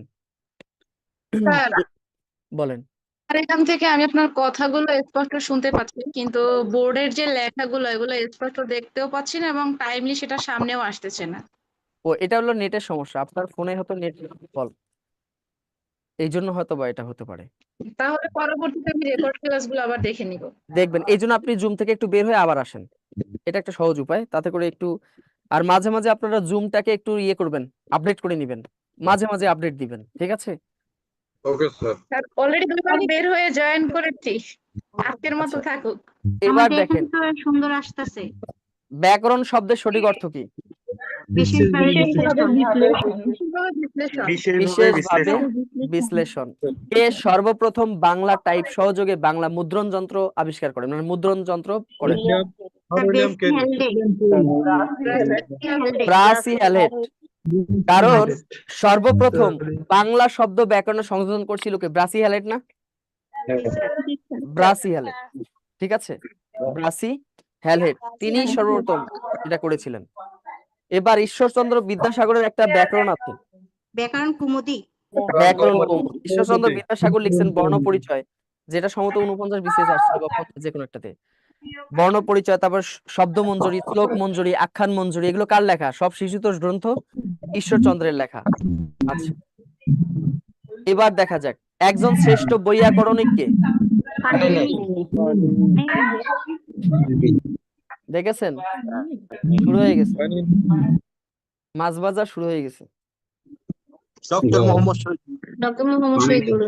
না, পানিনি, জানিনি। পানিনি। তিনি হলেন, তিনি ব্যাকরণ লিখেছিলেন সংস্কৃত ভাষায়, সংস্কৃত ভাষায় ব্যাকরণ লিখেন। যাদের শব্দ হচ্ছে একটু দয়া করে মিউট করেন, ঠিক আছে? আর বৈয়াকরণিক বলতে কি বোঝায়? বৈয়াকরণিক মানে হচ্ছে ব্যাকরণবিদ, তিনি ব্যাকরণে পণ্ডিত, তাকে বলা হয় বৈয়াকরণিক। তিনি খ্রিস্টপূর্ব 5ম শতকে, তার মানে আজ থেকে প্রায় 2500 বছর আগে তিনি একটা ব্যাকরণ রচনা করেছেন। সেই ব্যাকরণের নাম হচ্ছে অষ্টাধ্যায়ী। স্যার সবাইকে মিউট করে দেন স্যার, সেই ব্যাকরণের নাম দিয়ে কি? চ্যাট বক্সটা অন করে দেন। অষ্টাধ্যায়ী, ঠিক আছে? সেই ব্যাকরণের নাম হলো হ্যাঁ, যাদের এখানে নয়েজ না হয় অষ্টাধ্যায়ী। তাদেরকে আনমিউট রাখেন। হ্যাঁ, জি স্যার। আগামী ক্লাস থেকে আমি চেষ্টা করব আমার 2 জন হেল্পার নিয়ে আসতে। একজন খুঁজে খুঁজে বের করবে কার কার শব্দ না হয়, আর একজন খুঁজে খুঁজে বের করবে, ঠিক আছে? আচ্ছা, দেখা যাক। তাহলে মনে রাখবেন কিন্তু, তিনি সংস্কৃত ভাষায় অষ্টাধ্যায়ী নামে একটা ব্যাকরণ রচনা করেছেন খ্রিস্টপূর্ব 5ম শতক, মানে কি 1 সাল থেকে আরো 500 বছর আগে, 1 সালের আরো 500 বছর আগে, তার মানে 2500 বছর আগে প্রায়, বা 275-76 বছর আগে, ঠিক আছে? এই তথ্যগুলো মনে রাখবেন। এবার দেখা যাক, এই যে ম্যানুয়েল দা সুমসাও অভিধান প্রকাশের আগে কত বছর ধরে শব্দ সংগ্রহ করছিল? এটা কিন্তু একটু হালকা পাতলা আপনাদেরকে বলেছি, যে উনি 1734 সালে কাজ শুরু করে আর 43 সালে গিয়ে কি হয়, প্রকাশিত হয়। তাহলে মাঝখানে কয় বছর ছিল? 9 থেকে 10 বছর। এটা আসছিল পরীক্ষা, এটা মনে রাখবেন, এটা আবারও রিপিট হতে পারে 11-20 গ্রেডে বিগে যে কোনো পরীক্ষায়। এবার আমরা আলোচনা করব ধ্বনি নিয়ে, ধ্বনি থেকে যাব বর্ণ। এবার আলোচনা করব কি নিয়ে? ধ্বনি নিয়ে। এখন বিষয় হচ্ছে ধ্বনি কাকে বলে, ধ্বনি কাহাকে বলে, ঠিক আছে? ধ্বনি কারে কয় এটা একটু দিব। আমি কয়েকজনকে আনমিউট করব, কারণ না হলে আমার নিজেরই ঝামেলা, আমার নিজেরই দম বন্ধ হয়ে আসে কথা না বললে, ঠিক আছে? যাদের শব্দ হবে না, শব্দ হচ্ছে কার কাছ থেকে? আচ্ছা, থ্যাংক ইউ স্যার। স্যার আমার এখানে শব্দ হবে না, আমি একটা রুমে স্যার দরজা আটকায় একা বসে আছি। গত করে স্যার আছি, আমার এখানে কোনো শব্দ নাই স্যার। আচ্ছা ঠিক আছে।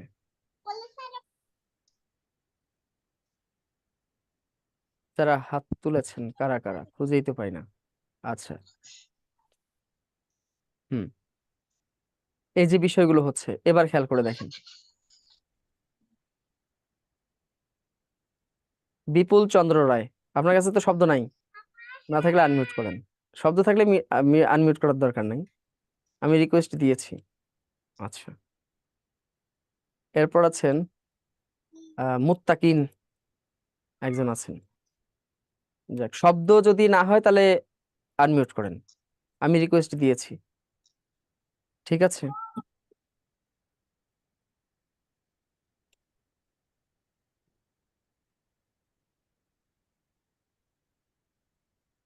আচ্ছা এবার খেয়াল করে দেখেন। তাহলে বাক প্রত্যঙ্গের সাহায্যে উচ্চারিত শব্দকে কি বলা হয়? ধ্বনি বলা হয়। ধ্বনি বলা হয়। ধ্বনি শব্দের অর্থ কি? ধ্বনি শব্দের অর্থ হলো আওয়াজ, নাকি? আওয়াজ। ধ্বনি শব্দের অর্থ হলো শব্দ। এই শব্দ মানে হলো সাউন্ড, যেটা আর কি, ওয়ার্ড না, সাউন্ড, শব্দ। যেমন আপনি আমাকে জিজ্ঞেস করলেন যে আপনি কি আজকে আসছেন, মানে আপনি কি আজকে বাজার গেছেন, আমি বললাম যে হুম। কি বলছি? হুম। আপনি কি ঘুমাইছিলেন, আমি বললাম যে না। এই যে দুইটা যে সাউন্ড দিলাম, একটা দিলাম হুম, আর একটা হলো না, তাই না? এই যে দুইটা সাউন্ড, এই দুইটা সাউন্ডের অর্থ আপনারা বুঝছেন কি বুঝাইতে চাইছি আমি? জি স্যার। বুঝেছি। এখন বিড়াল যখন ম্যাও ম্যাও বলে ডাকে, এটাও তো একটা আওয়াজ, নাকি? তখন কি আপনারা বুঝেন ও আসলে কি বলতে চায়? জি না। জি না। বুঝি না। আবার কুকুর যখন ঘেউ ঘেউ ডাকে, বুঝি না। তখনও বুঝি না। দুষ্টু কোকিল যখন কুহ কুহ বলে ডাকে, আমরা কি বুঝি ও কি চায় বা কি বলতে চায়? বুঝি মাঝে না। মাঝে বলতে স্যার। না কি বুঝেন? না স্যার, বুঝি না। কিচ্ছু বুঝি না। ও আসলে কি বুঝাতে চায় আমরা কিচ্ছু বুঝি না। তার মানে বোঝা গেল ওটাও আওয়াজ, আর আমি যেটা বললাম হুম না, এটাও একটা আওয়াজ। তার মানে এখান থেকে বোঝা গেল যে আওয়াজের অর্থ আছে সেটাকেই বলা হয় ধ্বনি। মনে রাখবেন, যে আওয়াজের বাকযন্ত্রের সাহায্যে উচ্চারিত অর্থপূর্ণ আওয়াজকে ধ্বনি বলা হয়। যে আওয়াজের কোনো অর্থ নাই সেটাকে ধ্বনি বলা যাবে না। যে আওয়াজের অর্থ নাই সেটাকে আপনারা আওয়াজ বলতে পারেন। এই যে আমরা বলি না কুকুরের আওয়াজ, কুকুরের শব্দ, অথবা সেটাকে আপনারা ডাক বলতে পারেন। আমরা কি বলি যে মানুষের ডাক? আমরা কিন্তু মানুষের ডাক বলি না, আমরা বলি মানুষের ধ্বনি। কিন্তু কুকুর বিড়ালের ক্ষেত্রে ব্যবহার করি যে কুকুরের ডাক, বিড়ালের ডাক, বিড়ালের আওয়াজ, কুকুরের আওয়াজ, প্রাণীর আওয়াজ।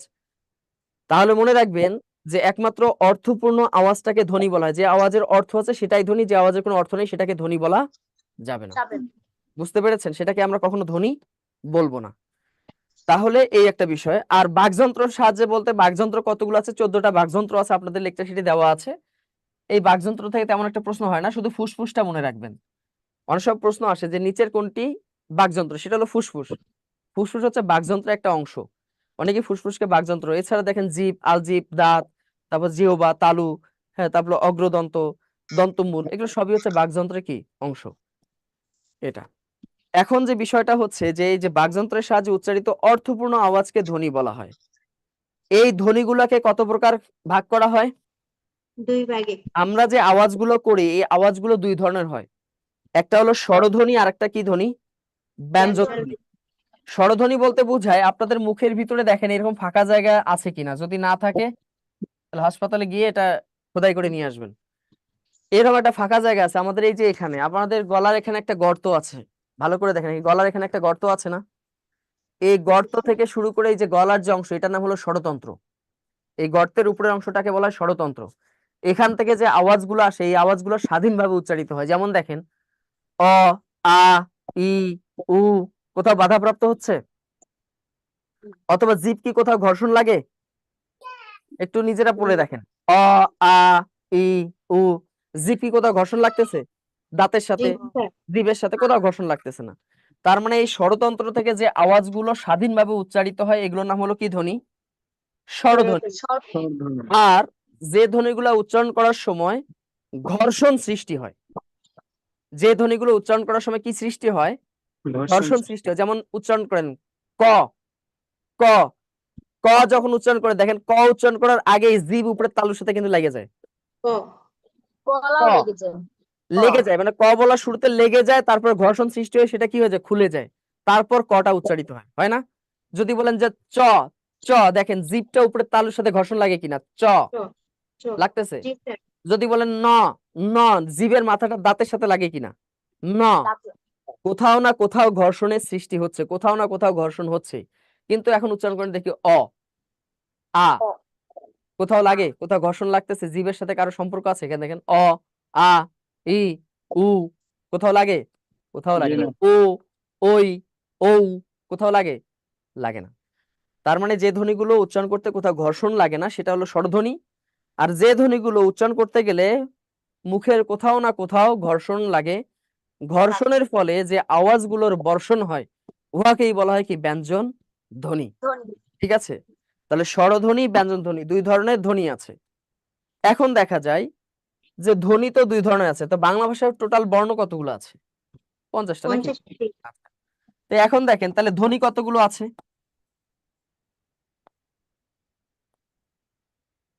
মোট ধ্বনি আছে বাংলা ভাষায় 41টি। কয়টা আছে? 41টি আছে। এখন 41টি কেন? বর্ণ যদি 50টা, তাহলে 50টা থেকে 41টা কেন হইলো? আপনারা দেখেন র আছে কতগুলো? 3টা র আছে না? এটা কম্পন জাত, এগুলো তারণ জাত। এই 3টা মিলে একটা আওয়াজ, তার মানে এখানে কয়টা কমে গেল? 2টা। ন আছে 2টা, ন ন দুইটার আওয়াজ একই না? একই। তার মানে 2টা থেকে একটা আওয়াজ, এখানে কমলো একটা। জ আছে 2টা, একটা অন্তস্থ জ আর একটা হলো বর্গীয় জ, 2টা থেকে একটা। স আছে 3টা, তাহলে এইভাবে কমতে কমতে দেখা গেছে টোটাল টিকেছে কতগুলো? 50টা থেকে টিকে আছে 41। তাহলে বুঝতে পেরেছেন কেন 41টা হইলো? ওই যে ওইভাবে হয়েছে। এবার দেখেন, হ্যাঁ এগুলোর উচ্চারণ কেমন হবে, হ্যাঁ এগুলো বলবো। এবার দেখেন এই মোট ধ্বনি 41টা, তার ভিতরে মৌলিক আছে কয়টা? মৌলিক 37টি। 37টি মৌলিক আছে। মৌলিক মানে কি, যেটাকে ভাঙাচোরা করা যায় না। আর যৌগিক আছে কতগুলো? স্যার যৌগিক স্যার 2টি। 4টি। যৌগিক আছে 4টি। আচ্ছা, এই মৌলিক যে 37টি আছে তার ভিতরে স্বর আছে কতগুলো? স্বর 7টি। 7টি। আর ব্যঞ্জন আছে কতগুলো? 30টি। 30টি। ওই যে 30টা কেমনে হয়েছে? এই যে এখান থেকে কমতে কমতে কমতে কমতে 30টা হয়েছে। আর যৌগিক আছে 4টা, তার ভিতরে স্বর আছে কয়টি? 2টি। 2টা, তাই না? সেই 2টা কি কি? ওই ও আর আর ও। ও, এই 2টা তো পড়ে। স্বর ওই 7টা তো আমরা জানবো, অ, আ, ই, এ, ও, উ, এইভাবে 7টা আছে। আরেকটা হলো এ, এটা একটু পরে দেখবো আমরা। আর ব্যঞ্জন আছে কতগুলো? যৌগিক 2টা। এই ব্যঞ্জন নিয়ে যত ঝামেলা, এটা এক একজন ব্যাকরণবিদ এক একটা মত দিয়েছেন, বিভিন্ন জন বিভিন্ন মত দিয়েছেন, এর মতের কোনো ইয়ত্তা নাই। এই জন্য এটা পরীক্ষা কখনো আসেও না। আসে মূলত এই স্বরগুলো, ব্যঞ্জনগুলো কখনো আসে না, আসে স্বরগুলো। তারপরেও বলি যে অনেকেই বলেছেন, অধিকাংশই বলেছেন যে এই যে যেটাকে আমরা ক্ষীয় খ বলি আর যেটাকে আমরা হয়ে ম বলি, হয়ে ম যেটা আর কি, এই দুটাকে অনেকেই বলেছেন যে এটা যৌগিক ধ্বনি। তবে এগুলো নিয়ে অনেক মতপার্থক্য আছে। আজকে প্রথম জানলাম। হ্যাঁ, স্যার এই দুটাতে সঠিকটা অনেক জানি। মতপার্থক্য আছে আর কি, বিশাল মতপার্থক্য। এই জন্য এগুলো কখনো পরীক্ষা আসে না। যৌগিক যেটা হলো যৌগিক ব্যঞ্জন আর মৌলিক ব্যঞ্জন, এগুলো কখনো পরীক্ষা আসে না। আসে শুধু মৌলিক স্বর আর কি, মৌলিক যৌগিক স্বর আর কি, মৌলিক স্বরগুলো আসে। তো এতটুকু তো বুঝতে পেরেছেন তাই না? জি। আচ্ছা, তাহলে এরপরে আমরা যাই। এই যে আপনারা দেখেন স্বরধ্বনিটা এবার আরো ক্লিয়ার বুঝতে পারতেছেন। এই যে সবার মুখের ভিতরে দেখেন এরকম একটা আলজিভ আছে না? না থাকলে লাগাই নিয়ে আসবেন ডাক্তার কাছে গিয়ে, ঠিক আছে? এই যে ফাঁকা জায়গাটা দেখতে পাচ্ছেন, এই ফাঁকা জায়গাটার নামই হলো স্বরতন্ত্র। এখান থেকে মূলত স্বরধ্বনিগুলো উচ্চারিত হয়। এই যে আপনারা এতক্ষণ যে পড়লেন যে মৌলিক যে স্বরধ্বনি আছে 7টা, তাই না? একটু আগেই বললাম সেগুলো কি কি? এই যে অ, আ, ই, এ, ও, উ আর কি এ, এ, এ, এই 7টাকে বলা হয় মৌলিক স্বরধ্বনি। এই 7টার ভিতরে যদি আপনি একে বাদ দেন তাহলে থাকে কয়টা? 6টা। ওই 6টাকে বলা হয় মৌলিক স্বরবর্ণ। তাহলে মনে রাখবেন, একটা হলো মৌলিক স্বরধ্বনি, স্বরধ্বনি যদি বলে তাহলে 7টা, আর যদি বলে যে স্বরবর্ণ তাহলে উত্তর হবে কয়টা? 6টা। 6টা। ওই একে বাদ দিলে বাকি 6টাই হলো মৌলিক স্বরবর্ণ। ঠিক আছে, বাকিটাই হলো কি মৌলিক স্বরবর্ণ। বুঝতে পেরেছেন? এবার দেখেন যৌগিক স্বরবর্ণ কয়টা দেখে আসলাম আমরা? 2টা, ওই আর কি ঔ। এই ওই এবং ঔ এর বানানটা কিভাবে হয়, এটাকে যৌগিক কেন বলা হয়? 2টা স্বর মিলে এটা তৈরি হয়েছে। ওই তৈরি হয়েছে অ যোগ হ্রস্ব ই। এখন কারেকশন করছে কিনা জানি না, আমি আপডেট বইটা দেখি নেই, তবে অগ্রদূত সহ বাজারে এটাই। প্রচলিত কিছু বইতে ছিল ও যোগ হ্রস্বই দেওয়া ছিল। এটা একটা মস্ত বড় একটা ভুল। প্রাচীন সমস্ত ব্যাকরণে দেওয়া আছে অ যোগ হ্রস্বই, ও কিন্তু হবে না। ঠিক আছে, কোনো বইতে দেখলে এটা কারেকশন করে নেবেন। আর একটা হলো ঔ, ঔ হয়েছে অ আর হ্রস্ব উ মিলে। দেখেন 2টাই স্বরবর্ণ না, 2টা স্বর মিলে এটা হয়েছে, 2টা স্বর মিলে এটা হয়েছে। আচ্ছা, আর যৌগিক স্বরধ্বনি কতগুলো আছে? যৌগিক স্বরধ্বনি 25টা। 25টা আছে। তো আপনাদের সবাইকে বলি, আপনারা সবাই একটা বই সংগ্রহ করে নেবেন। মনির চৌধুরী যে বাংলা ব্যাকরণ বোর্ড বই যেটা আছে, নবম দশম শ্রেণীর, এই কি বলি, মনির চৌধুরীর লেখা, এই বইটা সবার কাছে, যাদের কাছে আছে আছে, যাদের কাছে নাই সপ্তাহখানেকের ভিতরেই সংগ্রহ করে নেবেন। নতুন বাংলা ব্যাকরণ বোর্ড বইটা পড়ার দরকার নেই, এটা এমনিতে আপনারা পড়তে পারেন। মাঝে মাঝে ঝালমুড়ি খাইতে বসলে 2-1টা পাতা ছিঁড়ে ঝালমুড়ি খাবেন, কারণ বাংলাদেশের ইতিহাসে সব থেকে বাজে ব্যাকরণ বই হচ্ছে নতুন বোর্ড বই। ঠিক আছে, বিগত সরকার অনেক উন্নয়ন করছে, এটা অস্বীকার করি না, অনেক উন্নয়ন করছে। সব থেকে বড় ক্ষতি করে গেছে শিক্ষা ব্যবস্থা আর হলো ব্যাংক ব্যবস্থা, একদম ঝাঁঝরা করে দিয়ে চলে গেছে। ঠিক আছে, শিক্ষা ব্যবস্থার 12টা বাজায় দিয়ে গেছে। তো এই জন্যই, কারণ একটা কথা মনে রাখবেন, জাতি যত অশিক্ষিত থাকবে তত তাদেরকে শোষণ করার সুবিধা। 10 টাকার চাইল, 2500 টাকার ফ্যামিলি কার্ড, এগুলো দেখায়, জলিল বিড়ি আকিস বিড়ি দেখায় ভোট নেওয়া যায়। যখন জাতি শিক্ষিত হয়ে যাবে, ভালো মন্দ বুঝবে, যেমন আমাকে যদি 1 কোটি টাকা কেউ দেয় ভোটের রাতের আগে রাতে এসে, আমি টাকা মেরে দিব, মাগার ভোট দিব না, যারে ভোট দেওয়ার তারে দিব। ভোটই তো দেয়নি জীবনে।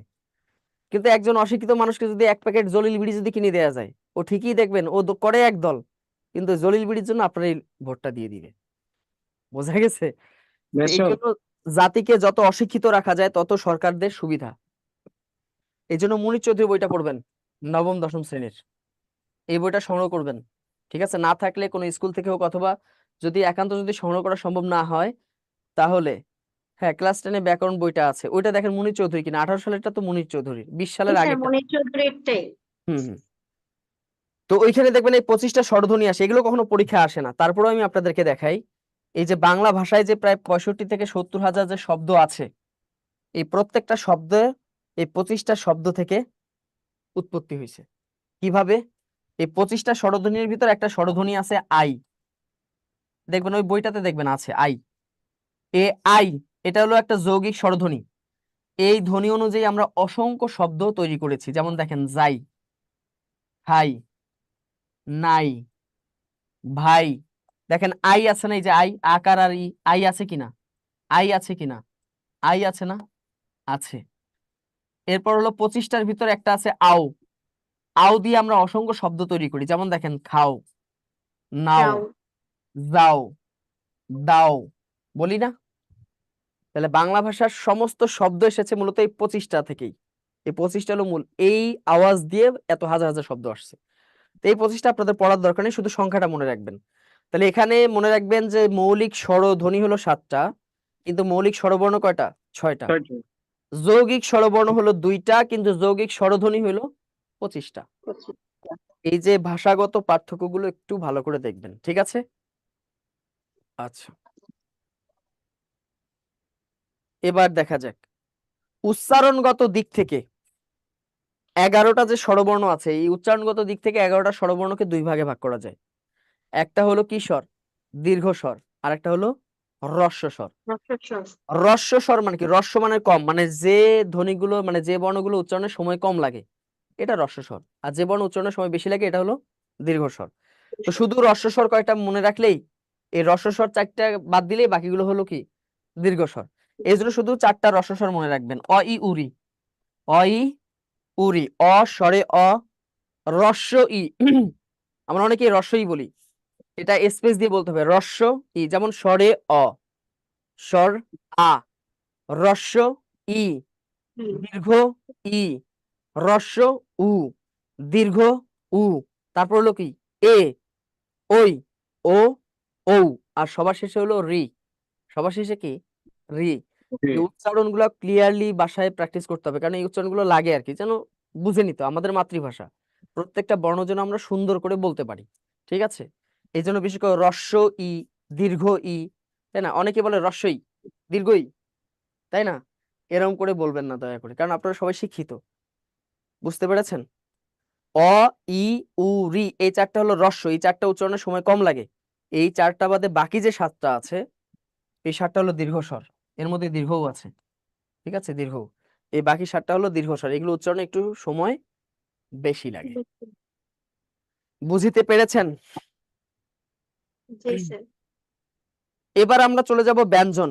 আচ্ছা, তার আগে একটু বলি, বাংলা ভাষায় মৌলিক স্বরধ্বনি কয়টা? 7টি। 7টা আছে। একটু আগে তো পড়লেন, মৌলিক স্বরধ্বনি কয়টা? 7টা। 2টা বিসিএস এ আসছে, প্রাইমারিতে আছে, বিভিন্ন পরীক্ষায় এসেছে। বাংলা ভাষায় আনুনাসিক স্বরধ্বনি কয়টি? 3টি। আচ্ছা, আনুনাসিক স্বরধ্বনি হচ্ছে ওই যে মৌলিক স্বরধ্বনিগুলো একটু আগে পড়লেন না, ই, এ, ও, উ, আর কি এ, ওই যে 7টা আছে না, মনে রাখবেন এই 7টার উপর চন্দ্রবিন্দু দিলেই এটাকে বলা হয় আনুনাসিক। কি বলা হয়? আনুনাসিক বলা হয়। তাহলে আনুনাসিক স্বরধ্বনি কতগুলো আছে? ওই 7টাই, 7টি। ওই 7টি। 7টা। ওই মৌলিক স্বরধ্বনি যে কয়েকটা আছে না, ওইটার উপর চন্দ্রবিন্দু। আনুনাসিক একটা হলো নাসিক্য, নাসিক্য মানে যে ধ্বনি উচ্চারণে সরাসরি কি বাজে, নাকের মধ্যে বাঁশি বাজে, আর যে ধ্বনি উচ্চারণে নাকের মধ্যে অর্ধেক বাঁশি বাজে। যেমন যদি বলি যে চাঁদ, চ এর উপর চন্দ্রবিন্দু আছে, আমরা একটা কি বলি, একটু নাক থেকে উচ্চারণ করি না চাঁদ, কিন্তু জি। যখন উচ্চারণ করে ন, ন, দেখেন এখানে ন, ন উচ্চারণ করলে কিন্তু নাকের মধ্যে বাঁশি বাজতেছে, এখানে কেঁপে ওঠে এই জায়গাটায়, ন, এটা হলো নাসিক্য। কিন্তু যদি বলি চাঁদ, চাঁদ বলতে কি নাকের মধ্যে কেঁপে ওঠে? উঠে না, কিন্তু নাক দিয়ে বলতেছি, এটাকে বলে আনুনাসিক, মানে অর্ধেক নাসিক্য, নাকের অর্ধেক অর্ধেক নাসিক্য হয় আর কি, অর্ধেক বাঁশি বাজে। এই 7টাকে বলা হয় আনুনাসিক, মনে রাখবেন। ঠিক আছে, ওই 7টাই আনুনাসিক আর কি, চন্দ্রবিন্দু দিলে আনুনাসিক হয়ে যায়। স্বরবর্ণের সংক্ষিপ্ত রূপ নাইকার। অ। তাহলে স্বরবর্ণের সংক্ষিপ্ত রূপকে কি বলে? কার। হইল না, মনে রাখবেন স্বরবর্ণের সংক্ষিপ্ত রূপকে বলা হয় কার বর্ণ। কি বলা হয়? কার বর্ণ। এই কার বর্ণের অপর নাম হলো কার। কেন আমি এটা ভেঙে দিলাম, গত বছর একটা পরীক্ষা আসছিল, স্বরবর্ণের সংক্ষিপ্ত রূপকে কি বলে, অপশনে কার বর্ণও ছিল, কারও ছিল, তাহলে উত্তর কোনটা হবে? কার বর্ণ। কার বর্ণ না থাকলে কার হবে। ঠিক আছে, কার বর্ণ না থাকলে কার হবে, এটা মনে রাখবেন। সবার আগে হবে কার বর্ণ। তো এখানে দেখা যাক যে কার বর্ণ কতগুলো আছে, বা কার কতগুলো আছে বাংলা ভাষায়? 10টি আছে। 10টা কার আছে না? জি স্যার। শুধু নাইকার অয়ের, অ। এই জন্য অকে কি বলা হয়? নীলিন বর্ণ বলা হয়। কি বর্ণ নীলিন বলা হয়? বর্ণ। নীলিন, নীলিন বর্ণ বলা হয়।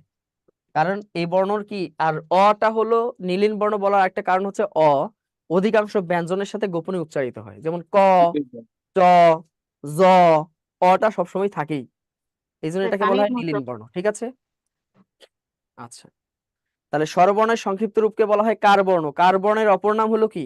কার। এটা মনে রাখবেন, কিন্তু খুবই গুরুত্বপূর্ণ একটা তথ্য। আর এই ছোট ছোট বিষয়গুলোতে ভুলটা বেশি হয়। পূর্ণ স্বরধ্বনি আর অর্ধ স্বরধ্বনি একত্রে মিলে কি হয়? দ্বি-স্বরধ্বনি। এখন পূর্ণ স্বরধ্বনি বুঝেন, মনে রাখবেন জি স্যার। এইটাকে বলা হবে পূর্ণ স্বরধ্বনি। স্বরধ্বনি।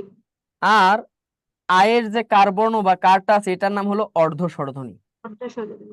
এটা হবে পূর্ণ, মানে পরিপূর্ণ বর্ণ আসা, যেমন এইটা হলো পূর্ণ স্বরধ্বনি, আর ই এর যে ই কার, এটা হলো কি? অর্ধ স্বরধ্বনি। অর্ধ স্বরধ্বনি। এটা হলো পূর্ণ, আর এটা হলো কি? অর্ধ। আর একটা জিনিস মাথায় রাখবেন, এটা সবসময় কাজে লাগবে। এই যে আমরা যে বলতেছি না আ, এই আটাকে আমরা বর্ণ বলবো, এটাকে বর্ণও বলা যায়, এটাকে ধ্বনিও বলা যায়। আর কারগুলাকে কখনো বর্ণ বলা যায় না, এগুলোকে কি বলা যায়?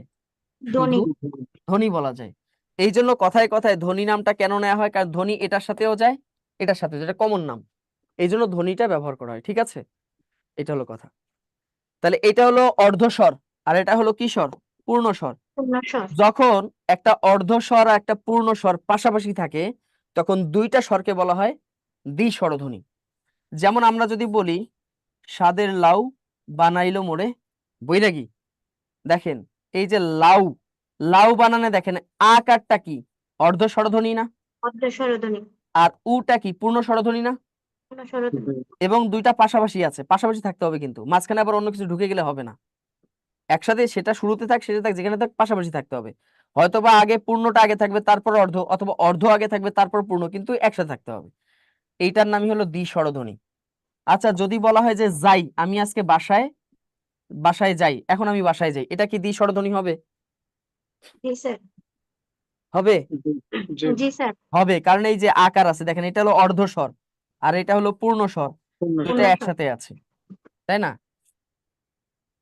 আচ্ছা, এখন আমরা যদি বলি অদেখা, এটা পূর্ণ স্বর হবে কিনা, দ্বি-স্বরধ্বনি হবে কিনা? অদেখা ও না দেখা হবে স্যার, হবে না। হবে কেন হবে না? অ এর পরে একার আছে হবে না, স্যার না স্যার। হবে। আবার কয় না। হ্যাঁ স্যার। দেখেন অ, আচ্ছা বলেন তো দেখি এই একারটা কি দয়ের আগে আছে না পরে আছে? পরে আছে। দয়ের পরে আছে। মনে রাখবেন কারগুলো বর্ণের আগে লেখা হলেও এটা সবসময় উচ্চারিত হয় পরে, এটা সবসময় মনে রাখবেন। এই জন্য অ এর পরে আছে দ, দয়ের পরে আছে একার, একারের পর কি আছে খ, তারপর খ। আছে আকার। এখানে কি দ্বি-স্বরধ্বনি হইছে? জি না স্যার। হয় নাই। কারণ কি, এই যে দেখেন অ আর একার এই দুটার মাঝে আবার এটা হলো অর্ধস্বর, এটা হলো পূর্ণস্বর, মাঝখানে কিন্তু একটা অন্য বর্ণ ঢুকে গেছে, তার মানে এখানে দ্বি-স্বরধ্বনি হয় নাই। জি বুঝতে স্যার। পেরেছেন? স্যার যেভাবে বলছেন কনফিউশন হয়ে গেছিলাম। এটা তো আমার কাজই হলো কনফিউজ করা, প্রত্যেকটা ক্লাসে আপনাদেরকে কনফিউজ করব। এই যে দিন যে শব্দটা আছে, এই দিন শব্দটাতে এই ই কারটা কি দয়ের আগে না পরে আছে? পরে। পরে পরে আছে আছে। স্যার যদি আপনি ইটাকে আগে উচ্চারণ করেন তাহলে এটার উচ্চারণ হবে ইদন, আর যদি পরে উচ্চারণ করেন তাহলে উচ্চারণ হবে দিন, মানে দ তারপর হবে ই, দিন। ঠিক আছে? তাহলে কারগুলো বর্ণের পরে আসে, আগে লেখা হলেও এটা উচ্চারিত হয় বর্ণের পরে। পরে এই জিনিসটা কাজে লাগবে আপনাদের সন্ধিতে, সন্ধিতে প্রকৃতি প্রত্যয় এই থিমটা কাজে লাগবে। তাহলে দ্বি-স্বরধ্বনিটা বুঝতে পেরেছেন? জি স্যার। হ্যাঁ, বুঝতে পারলে ভালো। কারো যদি বুঝতে, এটা দ্বি-স্বরধ্বনি হবে, এটা জি মিস্টেক আছে, স্যার। এটা দ্বি-স্বরধ্বনি হবে। এবার আসেন বর্ণ নিয়ে কথা বলবো। কি নিয়ে? বর্ণ। আচ্ছা, ধ্বনির কিন্তু আমরা দুইটা রূপ আছে, দুইটা রূপ একটু বলে নেই। ধ্বনির একটা আছে লৈকিক রূপ, মানে লৈখিক যেটা আর কি, আর একটা আছে মৌখিক রূপ। মৌখিক রূপ কোনটা? যে ধ্বনিটার অর্থ আছে, যে আওয়াজের অর্থ আছে, যেটা একটু আগে পড়ে আসছি, যেমন এটা হলো মৌখিক রূপ। আর ধ্বনির লৈখিক রূপ হচ্ছে, মনে করে রাখবেন, যে কোনো একটা বর্ণ যদি লিখতে যাই, যেমন আমি ক লিখতে গেলাম, ক লিখতে গেলে দেখেন তো ক এর এরকম ছোট ছোট অংশ আছে না? হুম। মনে রাখবেন প্রত্যেকটা বর্ণের এই ছোট ছোট যে অংশগুলো আছে, এই অংশগুলোর নাম কি? ধ্বনিমূল। এগুলোকে কি বলা হয়? ধ্বনি ধ্বনি। মূল, যেটাকে আমরা মরফিম বলে থাকি। লিঙ্গুইস্টিক্সে কেউ পড়াশোনা করছেন? লিঙ্গুইস্টিক্স স্যার ইংলিশে পড়ছি। ইংলিশে করেছেন, তাহলে তো এগুলো জানার কথা। ফোনিম, জি স্যার। মরফিম, এই যে যেমন আমিও লিঙ্গুইস্টিক্সে 2বার মাস্টার্স করেছি, তো এগুলো পড়লে একদম ভাষা একদম ভেঙে চুরে শেখানো হয় এগুলোতে। তো আপনি অবশ্যই জানেন ধ্বনিমূল বলা হয় এগুলোকে। কি বলা হয়? ধ্বনিমূল বলা হয়। এবার দেখেন অনেকগুলো ধ্বনিমূল যখন কোনো জায়গায় থাকে তখন এটার নাম কি? এটা হলো লেখার দিক থেকে অনেকগুলো ধ্বনিমূল যেখানে থাকে এটার নাম তখন হয়ে যায় ধ্বনি। এটাকে কি বলা হয়? ধ্বনি। তাহলে মনে রাখবেন এই যে ক্ষুদ্র ক্ষুদ্র অংশগুলোকে বলা হয় ধ্বনিমূল, আর অনেকগুলো ধ্বনিমূল যখন থাকে সেটার নাম হয়ে যায় কি? ধ্বনি। আর এই ধ্বনিমূলগুলো যখন নির্দিষ্ট একটা আকার আকৃতি প্রদান করা হয় তখন এটার নাম হয়ে যায়, বর্ণ এটাকে বলা হয় কি? বর্ণ। তাহলে একটা বর্ণের ভিতরে কি থাকে? অসংখ্য ধ্বনিমূল থাকে। তাহলে ধ্বনিমূল, এই ক্ষুদ্র ক্ষুদ্র অংশকে বলা হয় ধ্বনিমূল। অনেকগুলো ধ্বনিমূল যখন কোনো জায়গায় থাকে সেটার নাম হয় কি? ধ্বনি। বিচ্ছিন্ন অবস্থায় থাকলে এটা হলো লেখার দিক থেকে ধ্বনি। আর এই ক্ষুদ্র ক্ষুদ্র অংশগুলো জুড়ে দিয়ে যখন একটা আকার আকৃতি প্রদান করা হয় সেটার নাম হয়ে যায় কি? বর্ণ। বর্ণ। বোঝা গেছে? বিষয়টা কি বুঝতে পেরেছেন? জি যেমন আপনি যদি ন লেখেন, দন্ত ন, দন্ত ন, দন্ত না লিখতে গেলে এই যে, তাহলে এই ক্ষুদ্র ক্ষুদ্র অংশগুলোকে কি বলবো আমরা? ধ্বনিমূল। ধ্বনিমূল। আর এই যে এখন বিচ্ছিন্ন অবস্থায় আছে এই পুরাটাকে কি বলবো আমরা? ধ্বনি। ধ্বনি। আর যখন একসাথে জুড়ে দিব তখন হয়ে যাবে বর্ণ। বর্ণ। এই জন্যই বলছে যে ধ্বনি নির্দেশক চিহ্নকে বর্ণ বলে। বর্ণ কাকে বলা হয়? যে বর্ণের ভিতর কি থাকে? এরকম অসংখ্য ধ্বনি থাকে, ঠিক আছে? এই বর্ণটা মূলত ধ্বনিকে রিপ্রেজেন্ট করে, এই বর্ণটা মূলত ধ্বনিকে নির্দেশ করে, এই জন্য এটার নাম হয়ে যায় কি, এটাকে এটাকেই বর্ণ বলা হয়। এটা হলো লেখার দিক থেকে। আর মৌখিক দিক থেকে, যেমন আমি যদি যে আওয়াজগুলোর অর্থ আছে, যেমন ওটা হলো মৌখিক দিক থেকে, আর এটা হলো লেখার দিক থেকে। তাহলে ধ্বনি নির্দেশক চিহ্নকে কি বলে? বর্ণ বলে। এখন আমাকে বলেন দেখি, বাংলা ভাষায় বর্ণমালা কতগুলো? 50, 39 নাকি 11? বর্ণমালা তো 50টি। 50টি। বর্ণমালা কয়টি? 50টি। কোনো স্যার দ্বিমত একটি আছে? হবে তো স্যার। একটি স্যার। একটি। নাম কি আপনার? আমি তো বুঝতে পারি, কি নাম? মুত্তাকিন। মোত্তাকিন। যাক, প্রেমিক পুরুষ পাইছি, উনি প্রেম করছে জীবনে, না হলে এই কথা জানার কথা না। যারা প্রেম করছেন জীবনে তারা এটার উত্তর দিতে পারবেন, ঠিক আছে? আপনাদের দ্বারা কিছু সম্ভব না। এবার দেখেন, ওই যে আপনারা কাউকে মালা দিয়েছেন জীবনে? 21শে ফেব্রুয়ারি কাউকে দেন নাই? না দেন, 14 ডিসেম্বর তো দিয়েছেন, দেন নাই? হায় রে, মানে দিলে স্বীকার করেন। সবাই সবাই ভাব, মানে সবাই হলো সাধু বান্ধব, অথচ সবাই কিন্তু এগুলো কিন্তু পার করে আসছে মায়ের পেট থাকতেই। এবার দেখেন, এই যে মালা, এটা হলো কিসের মালা? একটা ফুলের মালা। এখানে মালা কয়টা বলেন তো? মালা অনেকগুলা ফুল। হ্যাঁ, মালা হলো একটা, কিন্তু ফুল আছে কতগুলো? অনেকগুলো। অনেকগুলো। তাহলে বলেন দেখি, বর্ণমালা কয়টা? একটা। একটা। এটা আমি ইচ্ছা করে লিখছি 50, আপনারা যাতে ভুল করেন ফাঁদে পা দেন। এটা কয়টা হবে? একটা। যে কোনো ভাষার বর্ণমালা হলো একটা। ইংরেজি বলেন, আরবি বলেন, উর্দু বলেন, ফার্সি, হিন্দি, সমস্ত ভাষার বর্ণমালা একটা। এই একটা বর্ণমালার ভিতরে বর্ণ আছে কতগুলো? 50টি। 50টি আছে। তার ভিতর স্বরবর্ণ 39, ব্যঞ্জন বর্ণ 11, নাকি ব্যঞ্জন 39 আর স্বর হলো 11। 11। এর ভিতরে মাত্রা নিয়ে কিছু কথা আছে, এগুলো আপনারা জানেন, তারপর একটু রিভাইজ করে নিই আর কি। এগুলো আপনারা সবাই জানেন, মাত্রা তো বুঝেন। প্রত্যেকটা বর্ণে, এই যে এটা হলো তার মিডল পয়েন্ট, প্রত্যেকটা বর্ণে একটা মিডল পয়েন্ট থাকে। এই মিডল পয়েন্ট আছে এর ডানে, মানে এর ডানে আর বামে যে রেখা বলা হয় এটাকে বলা হয় পূর্ণমাত্রা। কোন বর্ণের যদি শুধু ডানে রেখা থাকে এটার নাম হলো অর্ধমাত্রা। আর কোন বর্ণের উপরে যদি কিছুই না থাকে এটা হলো মাত্রাহীন। মাত্রাহীন। তো বাংলা ভাষায় পূর্ণমাত্রার বর্ণ আছে কতগুলো? 32টি। 32টা। তার ভিতরে স্বর আছে কতগুলো? 6টি। 6টি। স্বরে 6টি। অ থেকে শুরু করে দীর্ঘ উ পর্যন্ত যে প্রথম যে 6টা বর্ণ, এই 6টা। আর ব্যঞ্জন আছে কতগুলো? পূর্ণমাত্রা 26টি। ব্যঞ্জন 26টি। এবার দেখেন ওই 26টা কি কি, এটা এমনিতে বের করতে পারবেন একটু পরে। অর্ধমাত্রা বর্ণ টোটাল 8টা। এর ভিতরে স্বর আছে কতগুলো? একটি আছে, সেটা হলো শুধু রি। আর ব্যঞ্জন আছে কতগুলো? 7টি। 7টি। কি কি? খগন, থদ, পশ। খগন, থদ, পশ। ঠিক আছে, এই 7টা, এগুলো মনে রাখবেন, কিন্তু এগুলো কিন্তু ইদানিং কিন্তু প্রশ্ন দেখেন না, একটু অন্যরকম আসতেছে, একটু প্রশ্ন প্যাটার্ন চেঞ্জ, একটু গভীর থেকে আসতেছে, একটু বেসিক টাইপের আসতেছে। এই জন্য এগুলো মনে রাখবেন। খগন, থদ, পশ, এটা হলো অর্ধমাত্রা 7টা। এবার আমরা দেখবো মাত্রাহীন। মাত্রাহীন বর্ণ আছে 10টা। তার ভিতরে স্বর আছে কতগুলো? 4টি। 4টা। ওই যে 6 এর একে 7, 7টা বাদ দিলে তো 4টা। এ, ওই, ও, ও। আর ব্যঞ্জন আছে কতগুলো? 6টি। 6টি। সেগুলো কি কি? উ, খণ্ডত, চন্দ্র, খণ্ডত, তারপর হলো কি?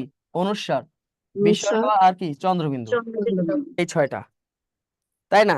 এখন হলো এই 7 আর 6 কত হয়? 13। 39 থেকে 13 বাদ দিলে বাকি যে 26টা, এটা হলো কি? পূর্ণমাত্রা। এই 13টা মনে রাখলে বাকিগুলো পূর্ণমাত্রা, ঠিক আছে? এইভাবে একটু গুছিয়ে গুছিয়ে পড়বেন। আজকে প্রথম লেকচার, তো প্রথম লেকচারটা একটু অনেকের কাছে সহজই মনে হয়, ধ্বনি বর্ণ তো এটা সহজ টপিক, ঠিক আছে? তো এই জন্য হয়তো অনেকের ভালো নাও লাগতে পারে। এখন আমার কিছু করার নাই ভাই, আজকে প্রথম লেকচার আমাকে এটা দিয়েছে, তাই আমি এটাই পড়াচ্ছি, ঠিক আছে? যে টপিক দিয়েছে আমি ওটাই পড়াচ্ছি। অনেকের কাছে সহজ লাগবে, অনেকের কাছে বিরক্ত লাগতে পারে যে দূর ও জানা প্রশ্ন একই বারবার পড়ায়। আমার কিছু করার নেই, যেভাবে টপিকগুলো সাজানো আছে এইভাবেই আমরা ক্লাস নিই, ঠিক আছে? জি স্যার। তো এই যে পূর্ণমাত্রা, অর্ধমাত্রা, মাত্রাহীন, এটা কি ক্লিয়ার তো? জি স্যার। আচ্ছা, যদি আজকে অনেকেই মহা ঝামেলায় পড়ে গেছেন, অনেকেই কথা বলতে চাচ্ছেন, কথা বলতে পারতেছেন না।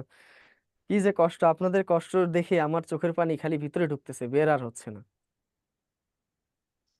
বুঝতে পেরেছেন? জি স্যার। আচ্ছা, অনেকেই বলতেছেন কিন্তু এর নাম খুঁজে পাওয়া কষ্টকর, কারণ এখানে যারা ভিডিও অন করে রাখছেন তারাই খালি সামনে আসতেছেন, বাকিদের স্যার নাম আমাদের কিন্তু আমি পক্ষে তো কোনো খুঁজেও ভয়েস পাচ্ছি নেই, না, তারপর আমরা কিছু বলতে পারি না। ঠিক আছে? বাকিদের আমি খুঁজে পাচ্ছি না আর কি। এবার খেয়াল করে দেখেন, এবার আমরা যে জিনিসটা দেখব, এই ব্যঞ্জন বর্ণের মধ্যে স্পর্শ ধ্বনি কয়টা? 25টি। 25টি। প্রথম 25টি, ক থেকে ম পর্যন্ত যে প্রথম 25টা বর্ণ, এটাকে বলে স্পর্শ বর্ণ। এই স্পর্শ বর্ণগুলো থেকে প্রশ্ন আসতে পারে। 1 নাম্বার হচ্ছে কণ্ঠনালী। কণ্ঠনালী বলা হয় আমার এই যে গলার এখানে যে একটা গর্ত আছে, এখান থেকে বুকের এখানে একটা গর্ত আছে না, সবারই আছে, দেখেন না থাকলে একটু খোদাই করে আনবেন। এই যে বুকের কাছে আর গলার কাছে এই যে গর্তটা, এই বুকের গর্ত থেকে গলা, মানে এই যে গলার গর্ত থেকে বুকের গর্ত, এটার নাম হলো কণ্ঠনালী। এখানে অংশটাকে বলা হয় কণ্ঠনালী। এই জায়গা থেকে যে ধ্বনিগুলো উচ্চারিত হয় সেই ধ্বনিগুলোকে বলা হয় কণ্ঠধ্বনি। কণ্ঠধ্বনি বা কণ্ঠবর্ণ, যেটাই বলেন না কেন, কণ্ঠধ্বনি বা কণ্ঠ বর্ণ। অর্থাৎ এগুলোকে বলা হয় মূলত ক বর্গীয় ধ্বনি, এগুলোকে ক বর্গীয় বলা হয়। অর্থাৎ ক থেকে উ পর্যন্ত, উ, তাই না, ক থেকে উ পর্যন্ত, এটা উ, ক, খ, এখানে বুকে হাত দিলে বুঝবেন, ক, খ, গ, ঘ, উ, তাই না, উ। এবার দেখেন ক, খ, গ, ঘ, উ।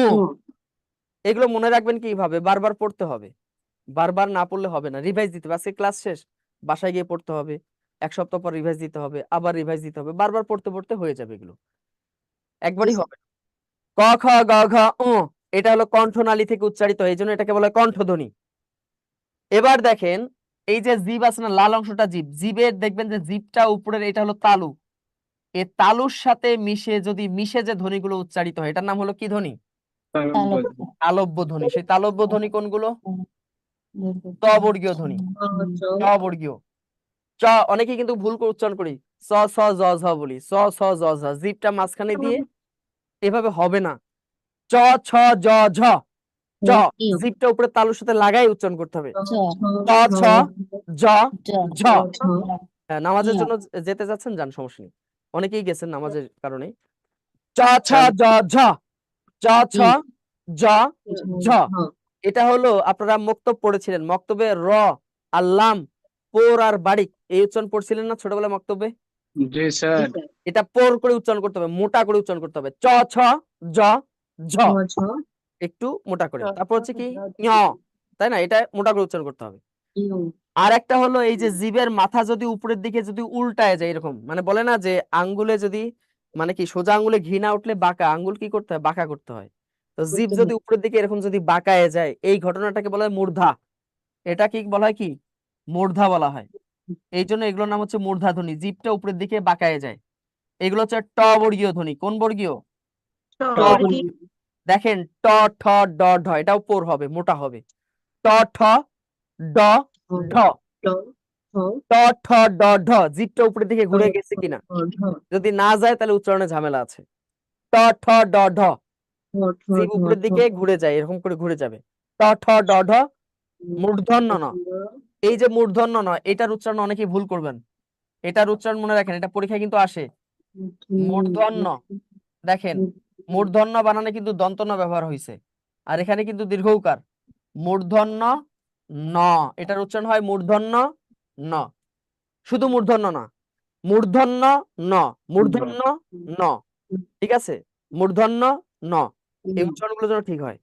আচ্ছা, এবার দেখেন এই দুই দাঁত দিয়ে যে ধ্বনিগুলো উচ্চারিত হয়, দুই দাঁতের স্পর্শে, জিভ দুই দাঁতের সাথে স্পর্শ লাগে, সেগুলোর নাম হলো কি ধ্বনি?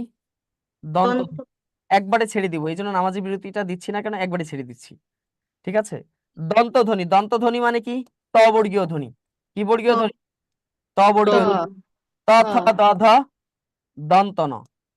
হ্যাঁ, এটা আবার দৈন্ত ন না, কিন্তু এটার উচ্চারণ হচ্ছে দন্ত ন। মনে রাখবেন কি ন? দন্ত। দন্ত ন, আবার দৈত্য ন বলে দিয়েন না, দন্ত ন। ঠিক আছে, দন্ত ন। দন্ত ন। এরপর এই যে একটা স আছে, এটাকে আবার অনেকেই বলে যে সিজারিয়ান স, মানে পেট কাটা স।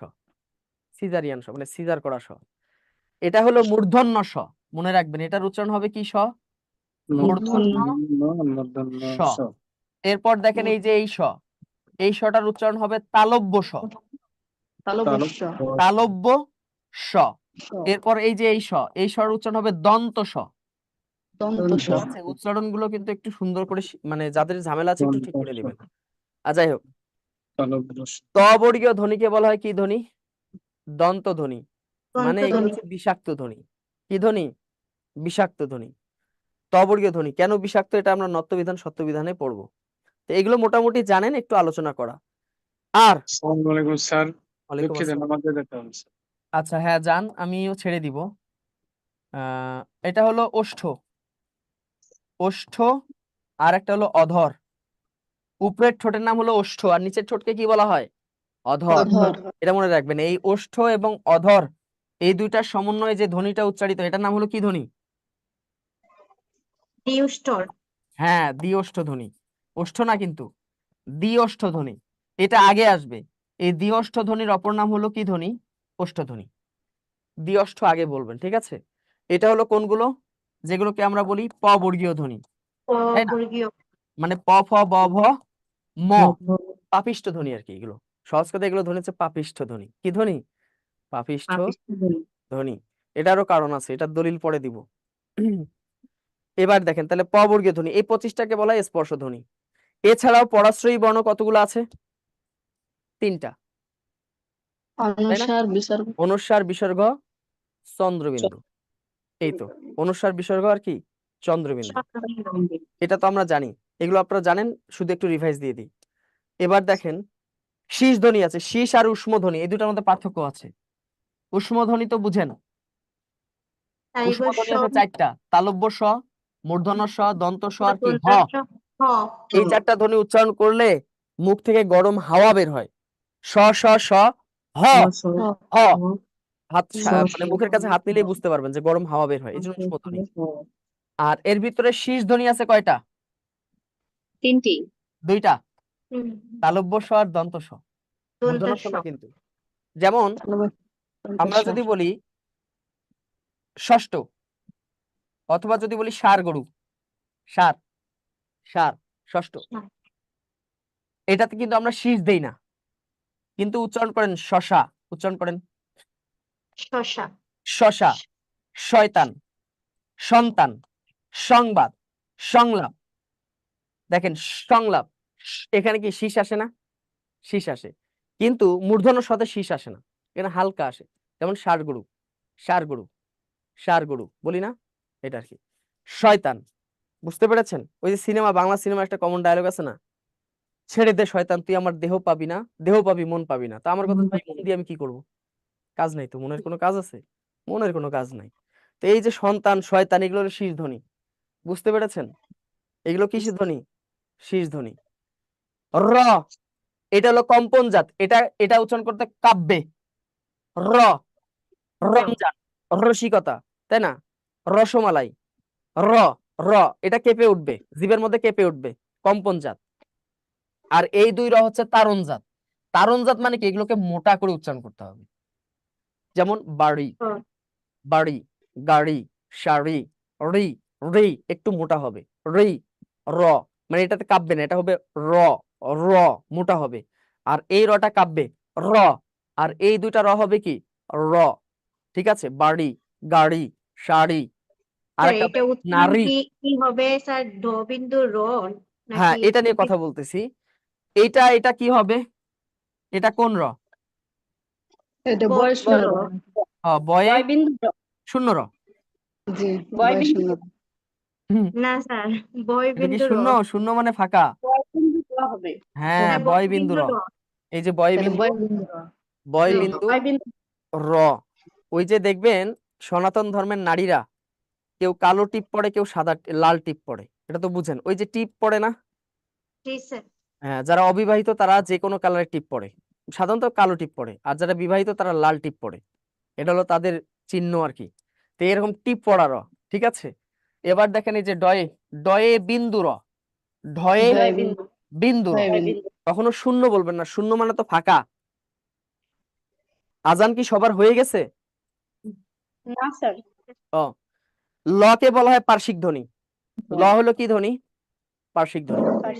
কারণ ল উচ্চারণ করলে জিভের দুই সাইড দিয়ে খালি কি বের হয়ে যায়? বাতাস।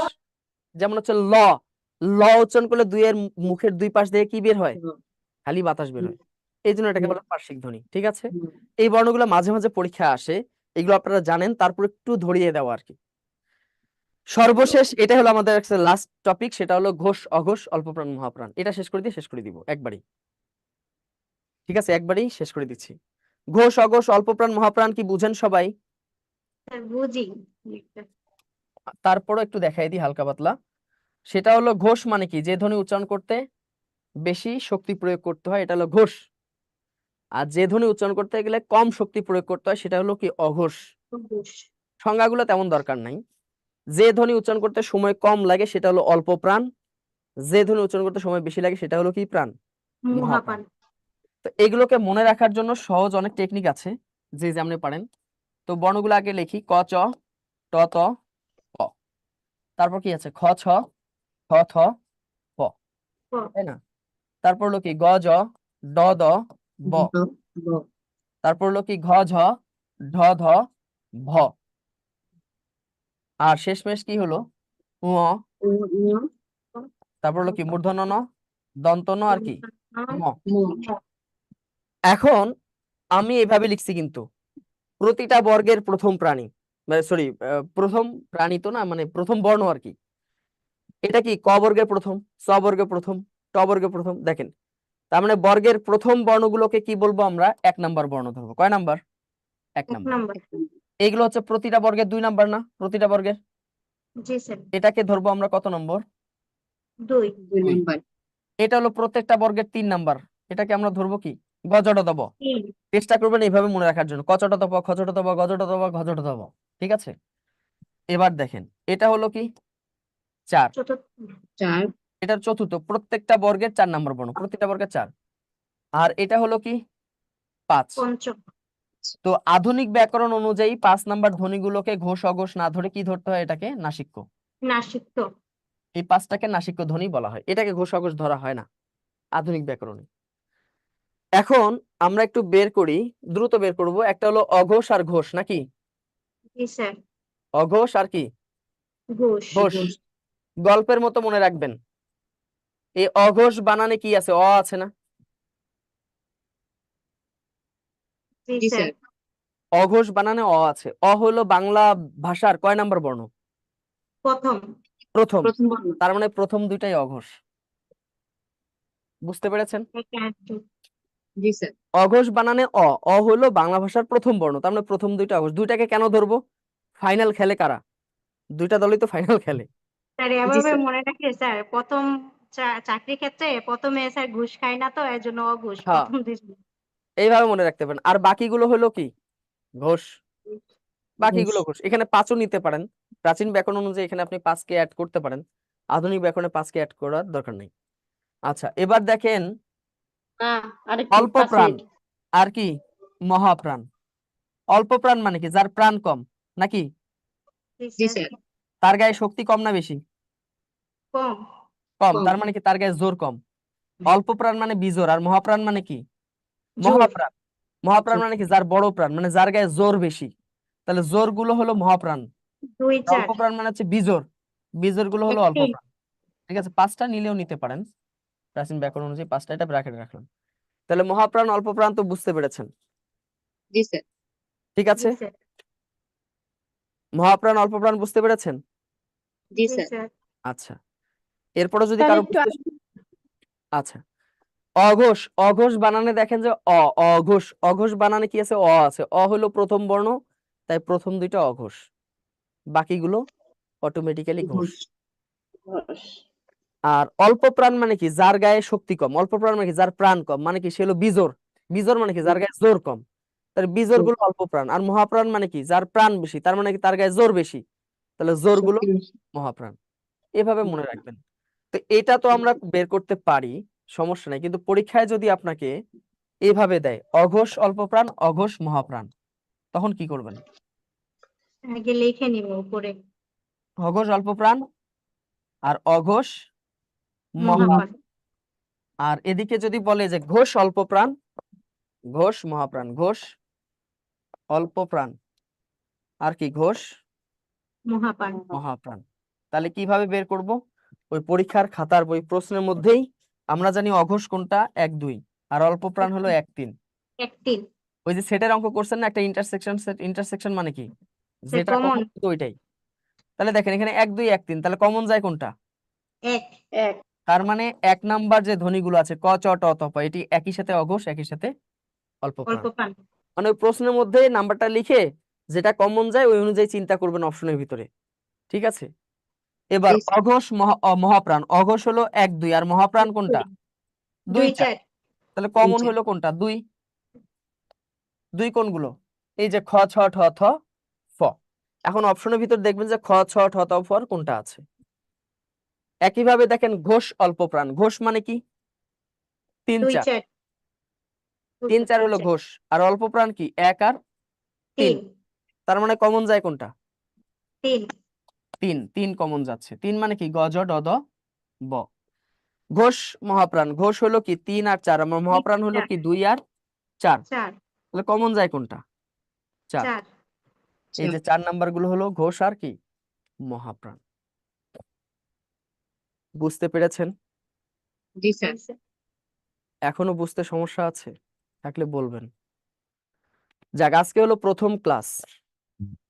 আমাকে যে টপিক দেওয়া হয়েছে ওই টপিকটাই আমি পড়াচ্ছি। অনেকের ভালো লাগতেও পারে, নাও লাগতে পারে। ঠিক আছে? আর আমার একটা এমনিতে স্যার সমস্যা। আসসালামু আলাইকুম। ওয়ালাইকুম আসসালাম। একটু বলে নেই। স্যার আমি অনেকক্ষণ থেকে হ্যান্ড রাইজ করছি। আমি মানে আমার অনেক প্রবলেম, পার্সোনালি বাংলায় অনেক প্রবলেম। আমি কথা বলার চেষ্টা করতেছি বাট আনমিউট করার কারণে বলতে পারছিলাম না। অনেক সমস্যা বের হয়েছে, কিন্তু দুঃখের বিষয় সব ভুলে গেছি। তখন তাৎক্ষণিক বলতাম কিন্তু আনমিউট করা ছিল। কিন্তু আচ্ছা। বাংলায় আমার সত্যি মেজর প্রবলেম। আদার্স হায় হায়। সাবজেক্ট ইংলিশ ম্যাথের সমস্যা নাই, বাংলায় অনেক সমস্যা। কিন্তু আমি তাৎক্ষণিক বলতে পারছিলাম না যে আমার সমস্যাটা কোথায়। এটা আনমিউট করা আমারও হয়েছে, ছিল স্যার। আচ্ছা, এরকম আমারও হয়েছে। স্যার এখন এভাবে তো বলেন। হবে না স্যার, আমরা তো শেখার জন্য আসছি স্যার। এভাবে করলে তো জি আমরা স্যার, আমরা প্রপারলি শিখতে কথা না পাবো না। বলতে পারলে তো তাহলে সমস্যা। দোষ কি আমার? বলেন, না স্যার, দোষটা কি আপনার আমার? কেন দোষ হবে? না স্যার, আপনার দোষ হবে স্যার, কেন? একজনের জন্য তো আমাদের প্রবলেম হচ্ছে। তাহলে ক্লাসের আমি মধ্যে কিন্তু আমাদের প্রবলেম হচ্ছে। আচ্ছা ঠিক আছে, আমি কিন্তু ক্লাসের শুরুতেই বলেছি যে আমি কখনো কোনো ক্লাস আনমিউট করে করাই না, অল টাইম আনমিউট থাকে। তো আগামী ক্লাস থেকে কেউ ডিস্টার্ব করবেন না, সবসময় আনমিউট থাকবে। যখন যার 1.5 ঘন্টা প্রয়োজন যাবত অপেক্ষা করছিলাম, 1.5 ঘন্টা। কথা বলবেন। তা তো অবশ্যই স্যার, তা তো অবশ্যই স্যার। আমরা যদি একটু ছাড় না দিই তাহলে তো শিখতে পাবো না স্যার। আচ্ছা, যারা বলেন একটু সমস্যা আপনাদের বাংলায়, আজকের লেকচার নিয়ে কোনো সমস্যা আছে? জি স্যার, সমস্যা আছে স্যার। কোনটা? সমস্যা তো অনেক ছিল, কিন্তু আমরা এমন হয়েছে কথাও বলতে পারিনি, আবার মেসেজ কোথায় সমস্যা হয়েছে? কোশ্চেন বলছে স্যার, 3 জনকে রাইখা সবাই আনমিউট করে অনেক প্রশ্ন ছিল, ইয়ে করতে পারি নাই। স্যার এক একজনের 10-এর শাস্তি স্যার। এটা আমার সমস্যা না, আমি আপনাদের শুরুতেই বলে নিয়েছি আমি সবসময় unmute করি। আর যারা মনে হয় আপনি ক্লাসটা নতুন, তাহলে এখন ক্লাস শেষে যারা বলতেছেন যে কথা বলার সুযোগ পায়নি, তা আপনারা কি কমেন্টসও করতে পারেননি? স্যার কমেন্ট করলে তো আমি দেখছি না স্যার। করেছি স্যার, উত্তর নাই। বললাম আমার মেসেজ কে বলছে ডিসেবল কমেন্ট করা দেখতেছি আছে। না? আমি প্রত্যেকটা কমেন্টস এখানে দেখতেছি। স্যার আমি আনমিউট করতে বলতেছি, আপনি আনমিউট করতে বলেছেন, আমি কি খুঁজে খুঁজে বের করব? অপশন পাচ্ছি না স্যার। বলেন, এখানে কি এখানে খুঁজে বের করাটা খুবই কষ্টকর, কারণ এখানে একদম আমাকে ধরে ধরে ধরে ধরে দেখতে হবে যে কোথায় আছেন, বা নামের প্রথম অক্ষর ধরে আমাকে নিচে যাইতে হবে, দেখতে হবে। এখন বলেন আপনারা। স্যার আমি আপনাকে প্রথমে বললাম যে আমার হচ্ছে চ্যাট ডিসেবল করা আছে। স্যার আমাদেরও তো চ্যাট ডিসেবল করা, আবার মিউট করা, কোনো অপশন নাই বলার মতো, চ্যাট বন্ধ। আচ্ছা এখন বলেন যে কোথায় সমস্যা আছে, বলেন। উন্মুক্ত করে দেন। স্যার ওই অঘোষ, আমার একটা প্রশ্ন ঘোষ। ছিল আর এই চার্টটা যে লিখলেন আপনি, এটার প্রথমে যে একটা চার্ট আপনি দেখাইছিলেন ওইটা আমি স্ক্রিনশট নিতে চাই, ওই চার্টটা আবার একটু দেখান। আচ্ছা দেখেন, স্যার থ্যাংক ইউ। স্যার আমার একটা প্রশ্ন ছিল। হ্যাঁ বলেন। স্যার আপনি পড়িয়েছেন পূর্ণ স্বরধ্বনি ও অর্ধ স্বরধ্বনি মিলে একত্রে দ্বি-স্বরধ্বনি হয়, কিন্তু বইয়ে তো লেখা আছে যৌগিক স্বরধ্বনি। মিউট থাকার কারণে এই কোশ্চেনটা আমি তখন করতে পারিনি। আচ্ছা, দ্বি-স্বরধ্বনি আর যৌগিক স্বরধ্বনির মধ্যে পার্থক্য আছে। আমি কিন্তু দুইটার মধ্যে পার্থক্য করে দিয়েছি। যৌগিক স্বরধ্বনি আছে 25টা, সেই 25টা দুই একটা উদাহরণ দিয়েছি। যেমন দেখেন আই, এটা হলো যৌগিক, এখানে কিন্তু দুইটাই পূর্ণ হবে, এটাও পূর্ণ স্বরধ্বনি, এটাও কিন্তু পূর্ণ স্বরধ্বনি। আর দ্বি-স্বরধ্বনি বলা হয় একটা থাকবে অর্ধ স্বরধ্বনি আর একটা থাকবে কি পূর্ণ স্বরধ্বনি, এটার নাম হলো দ্বি-স্বরধ্বনি। যেটা অর্ধ থাকবে, অর্ধ তো বুঝেন, যেমন এটা হলো পূর্ণ, এটা হলো পূর্ণ, আর এটার যে কার, এই কারটাকে বলা হয় কি অর্ধ। তাহলে যৌগিক স্বরধ্বনি বইতে যদি কোনো বইতে যদি লেখা থাকে তাহলে এখানে হয় টাইপিং মিস্টেক, নাহলে ওই বইয়ের ভুল। যৌগিক বলতে স্যার বোঝায় দুইটাই, এটা লেকচার শিটেই লেখা। তাহলে এটা ভুল আছে। যৌগিক বলতে বোঝায় এটাও পূর্ণ হবে, এটাও পূর্ণ হবে। আর দ্বি-স্বরধ্বনি মানে কি একটা অর্ধ হবে, একটা পূর্ণ হবে। আর যৌগিক মানে দুটাই পূর্ণ বর্ণ হইতে হবে, এটা হলো যৌগিক। বুঝতে পেরেছেন? ধন্যবাদ স্যার। এটা হলো স্যার পার্থক্য। আসসালামু আলাইকুম। জি বলেন। স্যার আমি কমেন্ট করতে পারতেছি না, আবার কিছু বলতেও পারি না, কোনো কোশ্চেন করতে পারি না। গত ক্লাসেও করতে পারিনি, এই ক্লাসেও পারতেছিলাম না। না, এটা শিক্ষাটা আজকে দরকার ছিল আপনাদের, চরম স্যার শিক্ষা হয়েছে আপনাদের। একটু সবার চেহারার জন্য সকলকে শিক্ষা দিচ্ছেন। অবশ্যই, কারণ স্যার হচ্ছে আগামী ক্লাস থেকে আশা করা যায় নয়েজ হয় স্যার, এটাকে মিউট করে বাকি সবাইকে স্যার না, এত ভাই পারবো না। কারণ আমি যদি এখন খুঁজে খুঁজে কারা যাওয়া নয়েজ করতে, এদেরকে ধরে ধরে যে আমি যদি এই মিউট আনমিউট করেই যদি আমি যদি ক্লাসে যে আধা ঘন্টা পার করে দিই, তাহলে আমি পড়াবো কি? আমার কথা আগামী ক্লাস থেকে আনমিউট করে রাখবো, আনমিউট করে রাখবো। যখন যার যেখানে বুঝতে সমস্যা হবে আপনারা নিজেরা আনমিউট করে কথা বলবেন, বাকি সবাই মিউট করে রাখবেন। প্রয়োজন হলে কথা বলবেন, নাহলে মিউট করে রাখবেন। স্যার এখানে তো আমাদেরই সমস্যা, আমরা বুঝতেছি না, নিজেরাই মাছের বাজার তৈরি করছি, আবার আমরাই ছাড়তে তৈরি দিচ্ছি, এটা তো আমাদের সমস্যা। তো আগামী ক্লাস থেকে আমি আনমিউট করে রাখবো, যদি কেউ ডিস্টার্ব করেন বের করে দিব, আপনাদেরকে জিজ্ঞাসা করব। স্যার আপনার একটা কোশ্চেন ছিল স্যার, মানে স্যার একটা যেহেতু question ছিল। জি স্যার বলেন। বলবো। হ্যাঁ বলেন। আচ্ছা স্যার, ব্যাপারটা হচ্ছে যে আমরা যদি নিজের থেকে যদি কথা বলার পর নিজ দায়িত্বে মিউট করে দিই, আমার মনে হয় না আর কোনো ঝামেলাটা হয়। আর আরেকটা কথা হচ্ছে যে স্যার, আজকে যা পড়াইলেন স্যার লেকচার শিটের সাথে একটু কন্ট্রাডিক্ট হচ্ছে, মানে একটু ভারসাম্যটা খুঁজে পাচ্ছি না স্যার। যেমন সো আপনি যেরকম আজকে যা বুঝাইলেন স্যার, এটা একটা পুরাপুরি একটা অনেক সুন্দর করে বুঝাইছেন। আমি মানে নোটটা দেখে এখন আমার কাছে মনে হচ্ছে যে আপনার বইটাই পড়ি এখন। এগুলো তো আপনার নিজের নোট করা নাকি কোনো বইয়ের থেকে হেল্প নিছেন স্যার, একটু জানার ইচ্ছা ছিল না, স্যার। অবশ্যই আমি তো এগুলো যখন ধরেন যে যখন আমি ক্লাস শুরু করি জি তার স্যার। আগেই আমার সবকিছু গুছিয়ে নিয়েছি আমি। আমার কাছে আচ্ছা সংগ্রহে অনেক আছে, 100-র উপরে বাংলা ব্যাকরণ আছে, ছোট বড় বিভিন্ন রাইটারে বিভিন্ন আছে। এখন সবকিছু স্যার দেখে শুনে আপনাদের তারপর আমি এটা আমার নিজের মতো করে সাজিয়েছি, কিন্তু এটা নিজে তথ্য দেইনি। অবশ্যই তথ্যগুলো মানে অথেন্টিক ওইভাবে এখানে তথ্যগুলো সাজানো, ঠিক আছে? জি স্যার, জি স্যার। হ্যাঁ, স্যার আপনি ক্লাসে এসব অনেকটা এসব এফোর্ট শিটের করি যদি নাকি, একটা আমরা সব পিডিএফ বইয়ের ফাইল সাথে স্যার মিলিয়ে না। দিয়ে দিতেন আর কি, যদি কিছু মনে না করতেন, মানে না আপনার যে নোটগুলো এগুলো ওগুলো না, এই পিডিএফ গুলো তো কেউ দিবে, এখানে সার্ভিস থেকে দিবে না, আমি চাইলেও দিবে না। আপনাদের না। হয়তো আচ্ছা আচ্ছা, স্ক্রিনশট বা অন্য উপায় নিতে হবে। তো যাই হোক, ঠিক ওভারঅল আছে, যে থ্যাংক ইউ। কথাটা স্যার আমার একটা কথা লাস্ট স্যার, বলেন। সেটা হলো আপনার নামের মতো স্যার আপনার পড়ানো খুব ডিপ স্যার, তাই তো ভাল লাগে, কিন্তু এই স্বর আর ব্যঞ্জনটা স্যার আসলে কি স্যার? এটা আগামী স্বরটা ক্লাসে কি, জিজ্ঞেস করুন, আমাকে ব্যঞ্জনটা শেষ কি? করতে হবে 7:15 থেকে আরেকটা ক্লাস শেষ করে ওকে দিতে, স্যার, 13 বেজে গেছে ঠিক আর আছে। কি। তো ওভারঅল আজকে প্রথম ক্লাস তো সবাই বুঝতে পেরেছেন? জি স্যার। ঠিক আছে। আচ্ছা, আচ্ছা, যদি কোনো কিছু সমস্যা থাকে আগামী ক্লাসে অবশ্যই জিজ্ঞেস করবেন, ঠিক আছে? এটাই। তো সবাই ভালো থাকবেন, সুস্থ থাকবেন। বলে দেন স্যার, আবার দেখা হবে। আসসালামু আলাইকুম। কথা বলেন ওইটা আবার বলেন।